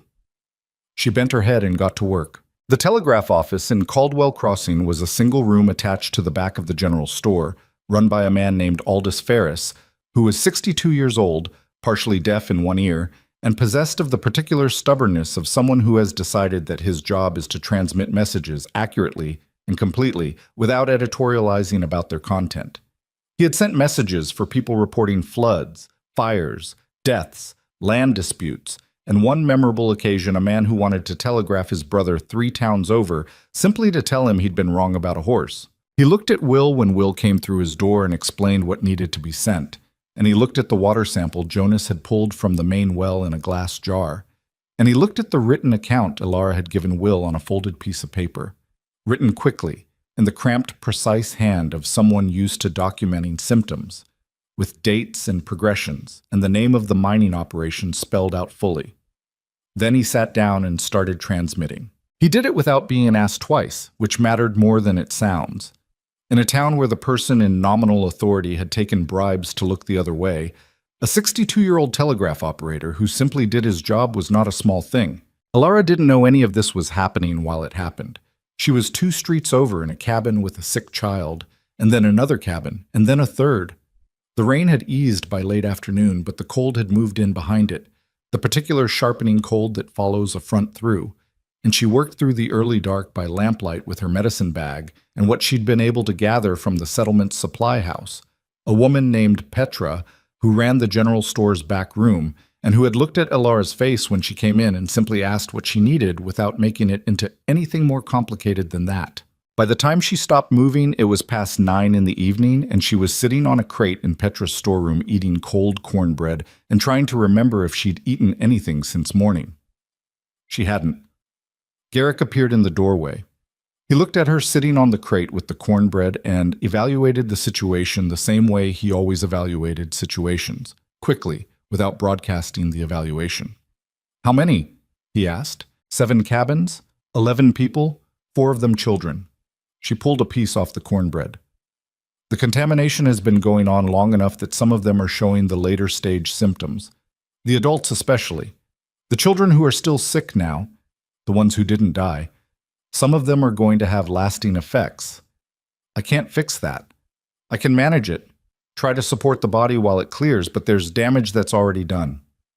He was quiet. "Pruitt?" she asked. "Gone," he said. "Rode out east around 4 o'clock. Jonas tracked him to the road, but lost him in the dark." He leaned against the doorframe. "The mining office is empty. They cleared out fast when word came down. Someone warned them before we got to the telegraph." "Pruitt warned them?" "Most likely." She ate the cornbread and stared at the middle distance. She was tired in the specific way that operates below the physical. Not just muscles and feet, but something deeper, the reserves that don't replenish overnight. "The telegraph went through?" she asked. 3 messages: Regional Health Authority, the Territorial Marshal's Office, and the Land Registry Office in the capital. He paused. Aldous Ferris sent them himself. He also apparently sent a 4th message to a newspaper in the capital on his own initiative. He said he's been suspicious of the mining operation since last summer and was waiting for someone to give him a reason. She looked up. "Old man with a telegraph key and a grudge," Garrick said. "Apparently a useful thing." She almost laughed. Came out as something tired but real. "How long before someone comes?" "Ferris thinks the marshal's office will have someone here within a week. The health authority, maybe 2. He looked at her. "You'll need to stay." "I know. It won't be easy. Some of these people—" "I know," she said again, not cutting him off, just acknowledging it. She knew what staying in Caldwell Crossing for the next weeks would look like. She knew some of these people would not be able to meet her eyes. She knew there was a grave somewhere outside town with Thomas in it that she hadn't visited yet because she hadn't been ready and still wasn't entirely sure she was ready and was going to have to go anyway. She knew all of it. "All right," Garrick said. He pushed off the doorframe and came in and sat down on the second crate, the one across from her, and she handed him the rest of the cornbread without being asked, and he ate it without comment, and they sat in the storeroom in the lamplight, in the cold and the particular exhausted quiet of 2 people who have done a hard thing and are not yet done with the harder things that follow. The week that followed was not redemptive in any clean sense of the word. Nothing cracked open and became simple. There was no moment where the town collectively understood what it had done and made it right, because that's not how towns work, and it's not how people work either. What there was instead was the slow, grinding, unglamorous work of a community trying to reckon with something it would rather not reckon with, which is a different thing entirely and takes much longer. The well was sealed the morning after Alara's return, on her instruction, and with the cooperation of 3 men who showed up at dawn without being asked, and did the physical labor of it without making a speech about anything. She didn't know their names. She learned them over the following days. 2 brothers named Callum and Pete Marsh, and an older man, a retired carpenter, who had come to Caldwell Crossing after the sickness started and had no particular stake in the old certainties. The retired carpenter's name was August. He had a workshop 2 blocks from the sealed well. 3 days after the sealing, he appeared at the door of the cabin Alara had been given. a spare room in Petra's house, small and drafty but genuinely hers, and asked if she needed anything built. She thought about it. A work table, she said, wide enough for 2 people to work at. I need space to process herbs properly. He built it in 2 days, set it up without fanfare, left. This was how some of the repair happened, not in speeches or apologies, but in small practical offerings from people who couldn't say what they meant and were offering what they could do instead. She accepted these things for what they were. She did not confuse them for absolution or closure or any of the other large words that get applied to situations like this. They were just small, useful things, and she needed small, useful things. And taking them was its own kind of information about what it means to keep living in the same place as your own worst moments. The harder things were harder. Earl Dawson came to her 4 days after the confrontation in the clearing. He came in the afternoon when she was at the work table August had built, grinding dried plants with a stone pestle. He stood in the doorway and held his hat in both hands and looked at the floor. "My grandson," he said. "He's 7. He's been sick 3 weeks." He looked up. "I didn't bring him to you before because—" He stopped. "I didn't bring him." She set the pestle down. "Bring him now," she said. His name was Henry, and he was small for 7, and he had the flattened stillness she recognized from Denny's bunk side, the particular exhaustion of a child who has been sick long enough to stop fighting it and start waiting. She examined him carefully. The contamination symptoms were there, but not as advanced as some of the adults she'd seen, which was something to work with. Earl Dawson stood in the corner of the room with his hat still in his hands while she worked, and she was aware of him watching her with an expression she could feel without looking at it. The complicated expression of a man who threw a rock and is now watching the woman he threw it at try to save his grandson. She didn't perform for it. She just worked. "Same regimen as the others," she said when she was done. "Keep him off the well water. Only the upstream creek until I say otherwise. The tincture twice a day, morning and evening. Don't skip doses even when he seems better." She looked at Earl Dawson directly for the first time since he'd walked in. "He's going to be all right if you're consistent." He nodded. His jaw was working. "I don't—" he started, stopped, started again. "I don't know how to—" "You don't have to," she said. Not graciously, just practically. Just be consistent with the doses. He took Henry home. She stood at the work table for a while after they left and looked at her hands, the healer's hands, stained faintly green from the grinding, and thought about what it cost to keep doing something that the world keeps punishing you for. She thought about her mother and her mother's mother and the long line of women who had learned these things and passed them forward into hands that would use them and sometimes be burned for using them. She thought, they did it anyway, so. The territorial marshal arrived on the 6th day, a lean, unhurried man named Corvin, who had the quiet authority of someone who has been in difficult situations often enough to stop performing authority and simply have it. He came with 2 deputies and a written order from the capital, and a patience for paperwork that Alara found genuinely admirable. She sat across from him in the hall that served as the town's meeting space and laid out everything she knew: the timeline, the symptoms, the correlation with the mining operations establishment, the specific metals she believed were involved based on the symptom pattern, the evidence of the payments. She was thorough, and she was clinical, and she kept the emotion out of it, not because she didn't feel it, but because Corvin was the kind of man who was moved more by sequence and evidence than by suffering, and she needed him moved. He listened. He asked precise questions. He wrote things down. "Pruitt," he said at one point. "Where is he now?" "Unknown. He rode east 6 days ago and hasn't returned." Corvin nodded, wrote something. "He'll turn up," he said with the particular fatalism of a man who has tracked people before. "They always do. The ones who run aren't usually the ones who can live with running." He was right, as it turned out, though she didn't know that yet. What she knew in the moment was that the machinery of something larger than one town's fear had started moving, and that she had put it in motion, and that it would continue with or without her constant attention. That was a new feeling. She had spent her entire adult life in the immediate and the personal, this patient, this wound, this fever, this night. The idea that she had done something that would keep moving after she stepped back from it was strange and large, and she wasn't sure yet where to put it. The regional health authority's representative arrived 9 days after the telegraph. A woman named Dr. Sable Oren, which was not her first name but how she introduced herself, with the brisk forward momentum of someone who has places to be and problems to solve. She was 40 or so, traveled light, carried her own medical bag, and spent the first 2 hours going through Alara's documentation with the focused attention of someone who had been looking for exactly this kind of work. "Your symptom tracking is solid," she said, turning a page. "Better than solid. You dated everything." "I always date everything," Alara said. "My mother taught me." "Good mother." Sable Oren turned another page. "The contamination levels in that water sample are significant, more than significant."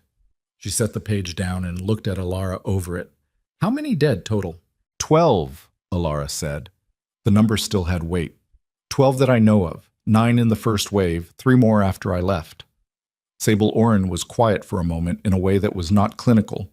Then she went back to the papers.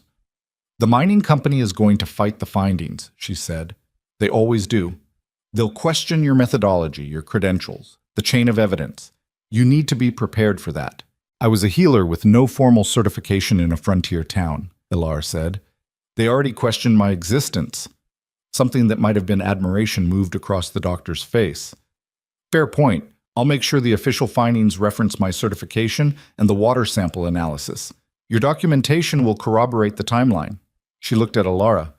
"You should consider formal training." "I've considered it.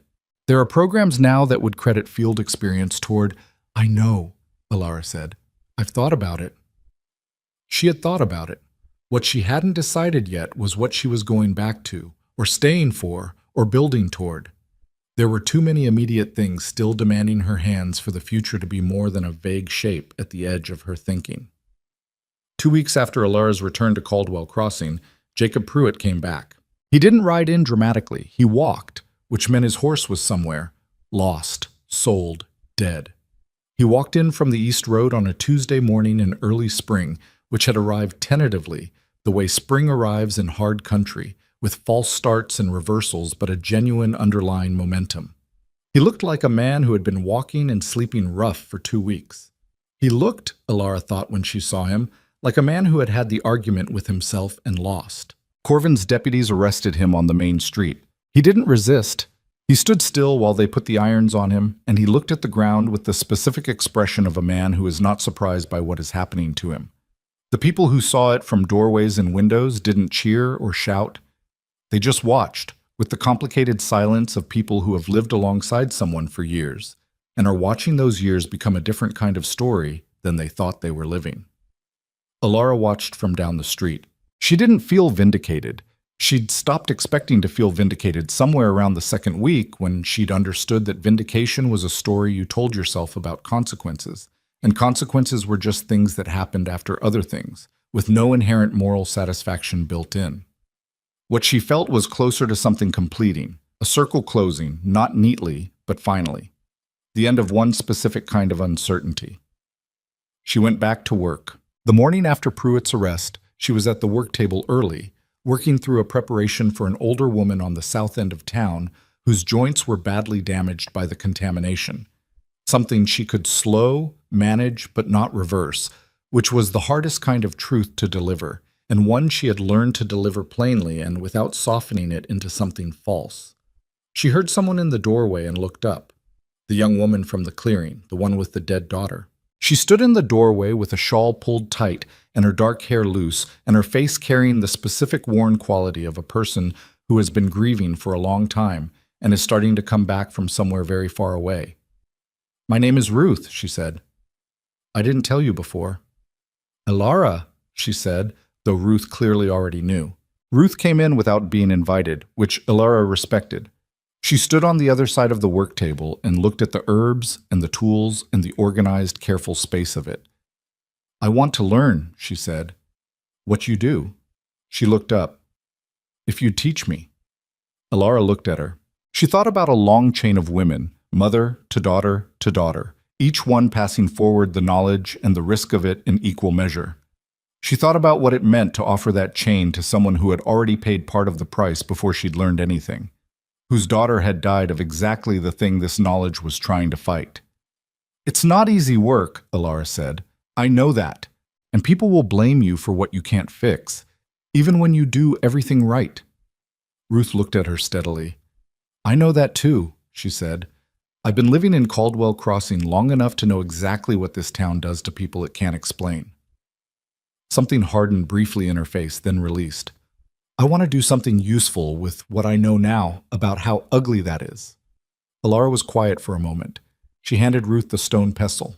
Start with knowing what everything on this table is, she said. Name them and what they do. I'll tell you when you're wrong. Ruth picked up the pestle and looked at the herbs laid out in their sorted rows, and Alara watched her begin, tentative, uncertain, with the specific concentrated look of someone at the beginning of something difficult and long, and felt something that was not quite hope and not quite peace, but was somewhere in that vicinity. Something that felt like continuity, the work going forward into new hands. It was enough. The days lengthened. Spring committed itself in the particular way it does when the worst of the winter has finally run out of arguments. The creek water upstream ran clear and cold, and the contamination in the soil around the sealed well was documented and mapped by the health authorities team, who arrived with equipment and a thoroughness that the mining company's lawyers would later spend considerable effort trying to argue against. The lawyers failed. The findings stood. The mining company's principals were indicted. Their names appeared in newspapers Alara didn't read until later. The operation on the Sutter Fork was shut down, and the site flagged for remediation, which was a word that meant returning something to what it was before someone decided it was more profitable as something else. 12 people were still dead. That number didn't change. The legal proceedings didn't change it. The shutdown didn't change it. The truth about the water supply didn't retroactively give anyone back who had been taken. Alara understood this with the cold clarity that comes from being a healer, from spending years in the presence of outcomes that can't be appealed. Some things break in a direction there's no coming back from, and the most honest thing you can do is say so without prettying it up. What she could do was be here, now, for the living. Garrick stayed. This was not a thing that was ever discussed directly, at least not for a while. He simply remained present in the way he had been present since the barn, not intrusively, not with any announced intention, just there in the ways that mattered. He fixed the roof of Petra's house without being asked, which had been leaking since before Alara arrived, and which Petra had been managing with a series of pots and philosophical acceptance. He helped the Marsh brothers rebuild the water collection system to capture rainwater more efficiently from the ridgeline above town. He was, she observed, very good at identifying what needed doing and doing it without requiring the task to mean anything beyond its own completion. She worked. He worked. They were often in the same vicinity without that being the point. One evening in late spring, she was coming back from the south end of town. Ruth's patient, an elderly man whose lungs had been damaged by the contamination and who needed daily attention, and she found Garrick sitting on the step of Petra's porch with 2 cups of coffee. He handed her one when she sat down. She drank it without saying anything for a while. The evening was warm enough to sit outside without it being an act of endurance. The light was doing the thing it does in spring, lasting longer than you expect it to, lingering at the horizon in shades of amber and rust. The main street of Caldwell Crossing was quiet in the particular way of a place that has been through a great deal and is taking a moment. Thomas's grave, she said. I went yesterday. He looked at her. I've been putting it off, she said. I knew where it was. I buried him. I know exactly where it is. But I kept finding reasons not to go. She wrapped both hands around the coffee cup.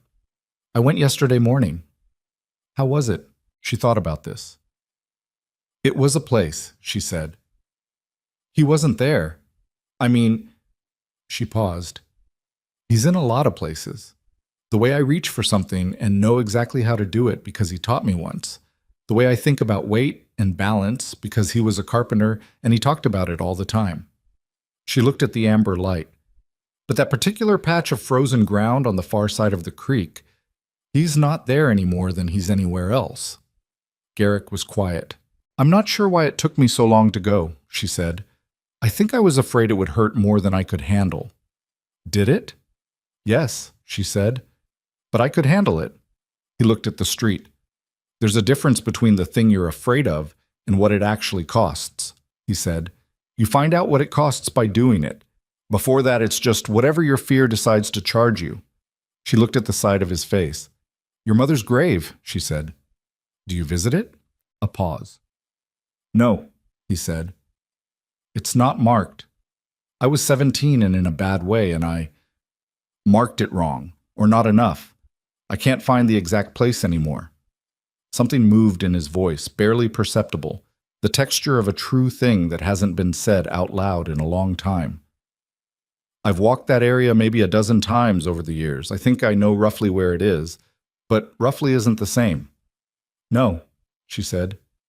It isn't. They sat with that for a while. I'd go with you, she said, if you wanted to try again. He turned to look at her. It was a direct look. Not the watchful lateral awareness she'd gotten used to, but actually looking at her, the full attention of someone who has spent so long monitoring the periphery that looking straight at something feels like a choice. Maybe, he said. She nodded and looked back at the street. The thing between them had been building for a long time in the way things build when two people are both paying close attention and both being careful and both carrying things that take up a great deal of the space where other things might otherwise grow. She was aware of it. She was fairly sure he was aware of it. What she didn't know yet, what she was still working out, was whether awareness was the same as readiness, and whether readiness was something she could locate in herself yet, or whether there was still too much of the previous winter living in her chest. She was honest with herself about this. Honesty was one of the few currencies she'd never been able to counterfeit. Thomas had been dead 7 months. She didn't think grief had a schedule, had never believed the folk wisdom about a proper length of time for these things. But she knew the difference between grief that was still reorganizing itself and grief that had found its shape, and she was still somewhere in the reorganizing. She was aware that Garrick Hale was a man she trusted more than most people she'd known for years. She was aware that some of what she felt in his company was something she didn't have a clean word for and wasn't trying to name yet. She let it be what it was. Summer came properly. The lodge took shape. It was Nora's suggestion, technically, delivered in a letter that arrived from Harrow's Rest in the early summer, written in the old woman's precise hand and containing 3 pages of practical advice, followed by a single paragraph at the end that said, essentially, you are not going back to being a healer in a spare room in someone's house. Build something permanent. The region needs a proper healing post, and you are the person to run it. I am sending August's nephew, who is a better carpenter than August and younger in his knees. August's nephew was named Cal, and he was indeed younger in his knees, and he arrived with 2 other men from Harrow's Rest, and the kind of focused, purposeful energy that made things actually get built rather than talked about indefinitely. The site was on the east edge of Caldwell Crossing, on a flat piece of ground near the upstream creek that had always had good light and had never been built on because the previous owner had considered it unlucky, which Alara thought was probably the most useful kind of luck she'd had in a while. Garrick worked alongside Cal's team with the practical competence she'd come to expect from him, and the Marsh brothers came when they could. And by late summer, the main structure was up, timber and stone, 2 large rooms plus a storage room plus a space she designated as a teaching area, which was where Ruth would learn and eventually others would learn. She stood inside the finished structure on the first day it was properly enclosed, and looked at the walls and the work table built into the east wall, under a large window and the shelves, empty, but waiting, and the stone hearth in the corner that would keep it warm enough to work through winter. She thought, this is the most solid thing I have owned since they burned the house. She thought, this is mine. Ruth was beside her. They had developed, over the months, the easy working relationship of people who spend a lot of time in close proximity, doing difficult things, not without friction, because Ruth was 26 and stubborn, and sometimes thought she knew more than she did, and Alara was sometimes too sparing with explanation when she was tired, and these things produced occasional friction. But the underlying current of it was good. Ruth had a natural aptitude that Alara was careful not to say too much about because she didn't want to make it into pressure. She said enough. It's real, Ruth said, looking at the finished walls. It is. I didn't quite believe it until now. Neither did I, Alara said, and meant it. The official findings from the Capitol arrived in early autumn, confirming everything Alara had documented, and adding the health authorities' own analysis of the water samples and soil testing and the medical records of the affected residents. The mining company's principal owners were convicted on 4 counts, which did not bring back 12 dead people, but did mean that the particular calculation, profit versus the lives of people downstream who would never even know your name, had a consequence attached to it that it hadn't had before. Alara read the summary document that Corvin sent her and set it on the shelf above the work table and didn't spend a lot of time on it after that. She had work. The thing she had not been able to anticipate in all the months of rebuilding was the people who came from outside Caldwell Crossing. They started arriving in late autumn. A man from a settlement 2 days east with a broken arm set badly and needing to be reset properly. A woman from the mountains north who had been managing a chronic condition without help for years and had heard there was someone in Caldwell Crossing who knew what she was doing. A family from a farming community south who had a child with a fever pattern nobody had been able to identify. Word traveled in the way that useful things travel in hard country, person to person, at the specific moments when someone needed something and someone else happened to know where to find it. Not because of any announcement or reputation building, but because the work was real and the results were real, and people who have genuine needs are good at finding genuine resources. Alara worked. Ruth worked beside her, learning, making mistakes, being corrected, learning from the corrections. Cal's crew built an addition in early winter, a small recovery room where patients who needed monitoring could stay rather than being sent home too soon. One evening in late autumn, the first cold evening of the year, Garrett came to the lodge and stood in the doorway and said, "I found it." She looked up from the record she was updating. "Found what?" "The grave," he said. "My mother's grave. I went back up to the area near where the old cabin was. The one we had before." He stopped. "I found the marker. What's left of it? Mostly just a stone, but it's placed deliberately. Someone put it there." She looked at his face. It was doing the thing it rarely did. It was open, without the watchful, careful surface it usually presented to the world, and underneath it was something younger and less managed than she usually saw. "She was there," he said, simply. "Yes," Alara said. "I sat for a while." He looked at the floor. "I talked to her, which I haven't—" He stopped again. This man who chose words so carefully was navigating something that words weren't quite shaped for. "I haven't done that before." She stood up from this table and crossed the room and did something she hadn't done before. She put her arms around him. Not tentatively, not as a question, just directly, because he was standing in her doorway having done the hard thing she'd told him she'd go with him to do. And he'd gone alone. And he'd done it. And she could feel in the way he stood still for a moment before he put his arms around her that it was the right thing to do.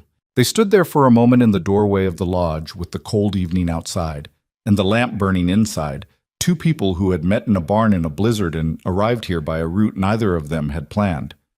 "Thank you," he said. "For what?" "For saying you'd go." She understood. It wasn't about whether she'd gone or not. It was about the offer itself, the fact of it, the specific thing it had given him permission to do alone. She stepped back. He let go. They were both looking slightly away from each other, which was its own kind of honesty. "Sit down," she said. "I'll make coffee." He sat. It went on like that for a while. Neither of them naming it, both of them entirely aware of it, the thing that was building between them, having the particular patience of something that doesn't need to announce itself because it knows where it's going. Alara was not in a hurry. She had stopped being in a hurry sometime around the third week of rebuilding Caldwell Crossing's water supply, when she had understood that the work in front of her was years long, and that arriving at the other end of it was not the point. The work itself was the point. The same principles seemed to apply to most things worth doing. The first snow of the season came in November. She woke to it. The specific quality of light through the window that means snow has fallen overnight, and the particular silence that comes with it. She lay in her bed in the lodge's back room, her actual room, built for her, hers, and looked at the ceiling and took inventory of how she felt. She thought, "I am alive." She thought, "I know where I am." She thought, "There is work to do today that matters, and people who will come to this door need what I know, and a woman in the next room who is learning what I know so that it will outlast me, and a man who sat down in my doorway last night and drank coffee and talked until the fire burned low." She got up. She started the stove. She went to the window and looked at the snow. Caldwell Crossing, and the first snow of winter looked like most frontier towns in first snow. Smaller than it felt when you were in it, and quieter, and with a particular temporary beauty that had nothing to do with the town having earned it. The lodge's new chimney was putting out a thin thread of smoke. Across the street, the sealed well was covered in white, a reminder by its absence of what the water used to cost. Somewhere south of town, a man named Jacob Pruitt was awaiting trial in a cell that Corvin had described as functional, if not comfortable. She looked at the snow for a while. She thought about fear, about the specific nature of it, how it presents itself as protection when most of the time it's just a reflex. The body insisting on yesterday's dangers when today is something different. She had spent a year being afraid, and before that she had spent years managing fear in other people. And what she understood now that she hadn't known going in was that fear didn't go away when you walked toward it. It was still there. It just stopped making the decisions. That was the difference. Not bravery in the storybook sense, not the absence of fear, not some transformation into someone harder and less afraid. Just the gradual realization that the fear could be present and not be in charge, that you could feel it and still choose direction, that the woman who had been chased into a blizzard with nothing but a medicine bag and an inadequate coat was the same woman who had built a lodge and trained an apprentice and stood in a clearing in the rain and told a mob the truth. Same woman, same fear, different relationship to it. She heard Garrick's boots on the step outside. He knocked, which she had told him he didn't have to do, and which he did anyway, because this was her space and he understood that better than she'd asked him to. She opened the door. He was standing in the snow with 2 cups of coffee, his own, and one he'd made at Petra's, who was 60 feet away and whose kitchen he had apparently been using since some point in the summer without anyone making a formal arrangement about it. He handed her the cup. She took it. They stood in the open doorway and looked at the snow together. "Ruth sent word," he said. "She's coming in early, wants to work on the records before the patients start." "Good," Alar said. "She needs to work on the records." "She's going to be good," he said. "She already is," Alara said. "She just doesn't know it yet." He looked at her. That direct look again, the one that felt like a choice. "Sound familiar?" She looked back at him. Somewhat. He turned back to the snow. She stayed looking at him for a moment longer. This person who had appeared in a blizzard and handed her bread and changed the direction of everything, and felt something uncomplicated and true, which was not a feeling she'd expected to locate on this side of everything that had happened, and which she therefore did not take for granted. "I need to talk to you about something," he said, still looking at the snow. His voice had the particular quality of a man who has been thinking about saying something for a while and has decided to stop waiting for the right moment, because the right moment keeps declining to arrive. "All right," she said. He turned to look at her. "I'm not going back to the cabin," he said. "North of here. I'm not—" He paused. "That was where I went to be far enough away from people that the specific thing that happened to my mother couldn't happen again. To people I cared about." He turned the cup in his hands, which was, she'd come to know, what he did when he was navigating something carefully. "But I'm here. That already happened regardless." She waited. "I want to stay," he said. "Here. Not in some provisional way. Properly." He looked at her directly. "I want to stay with you." The snow was still falling. The lodge chimney was still smoking. Ruth would arrive soon, and there were patients and records and work that would fill the day and the next day and the days after that. She looked at Garrick Hale, standing in her doorway in the snow with a cup of coffee and all the careful, watchful weight of him, the man who had learned to be a door that opens from the inside, offering to open it. "You're already here," she said. "I know," he said. "I'm asking to stay." She was quiet for a moment, not because she didn't know. She knew. "Yes," she said. He nodded. He looked at the snow. Something in his face settled into a stillness that was different from his usual stillness. Softer, she thought, or maybe just less armored. The difference between holding something carefully and being able to set it down. They stood in the doorway with their coffee while the snow came down on Caldwell Crossing. There was no grand resolution. There was no morning when she woke up and found that the fear was gone, or the grief was finished, or the people who had hurt her had been transformed into something she could simply forgive and move on from. That wasn't how any of it worked. Earl Dawson still sometimes couldn't look her in the eye. Thomas was still in the frozen ground south of a creek she crossed a few times a year. There were still nights when she woke from something she couldn't remember and lay in the dark and pressed her hands flat on the mattress and breathed until the present reasserted itself. What there was instead was this: a lodge on the east side of a town that had tried to destroy her, built from timber and stone and an old woman's letter and the labor of people who had decided to do something useful. A young woman learning the names of plants and the difference between what a body needs and what a body asks for. Patients who came to the door with genuine needs and left with something real. A man who knocked, even when she'd told him he didn't have to. The woman they had left in the snow had not become someone else. She had not been refined by suffering into a better version of herself, because that was a story people told about hard things to make. The hard things feel necessary, and she didn't believe in necessary suffering. What she believed in was what you did with where you ended up. The choice you made every morning to get up and face the actual day instead of the day you thought you deserved. She got up every morning. She faced the actual day. Outside the lodge window, the first snow kept falling, covering the old sealed well and the main street and the ridge to the north where the creek ran clear, all the way down from the high country, clean now, cold and clean, the way water is supposed to be. The work continued. That was enough. That had always been enough.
The fuck, man?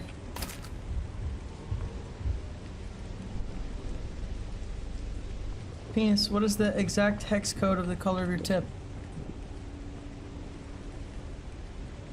I have no clue, man. Purple.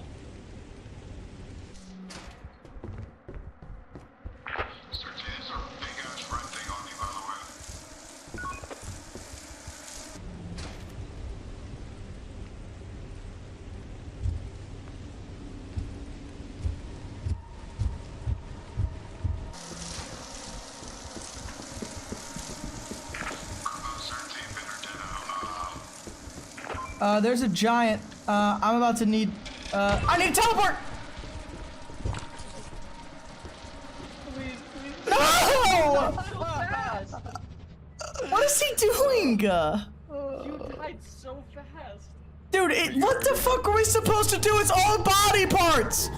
Yeah, this map was horrible. Vote to leave. Vote to leave. Just vote to leave. Wait for him to get all the bodies.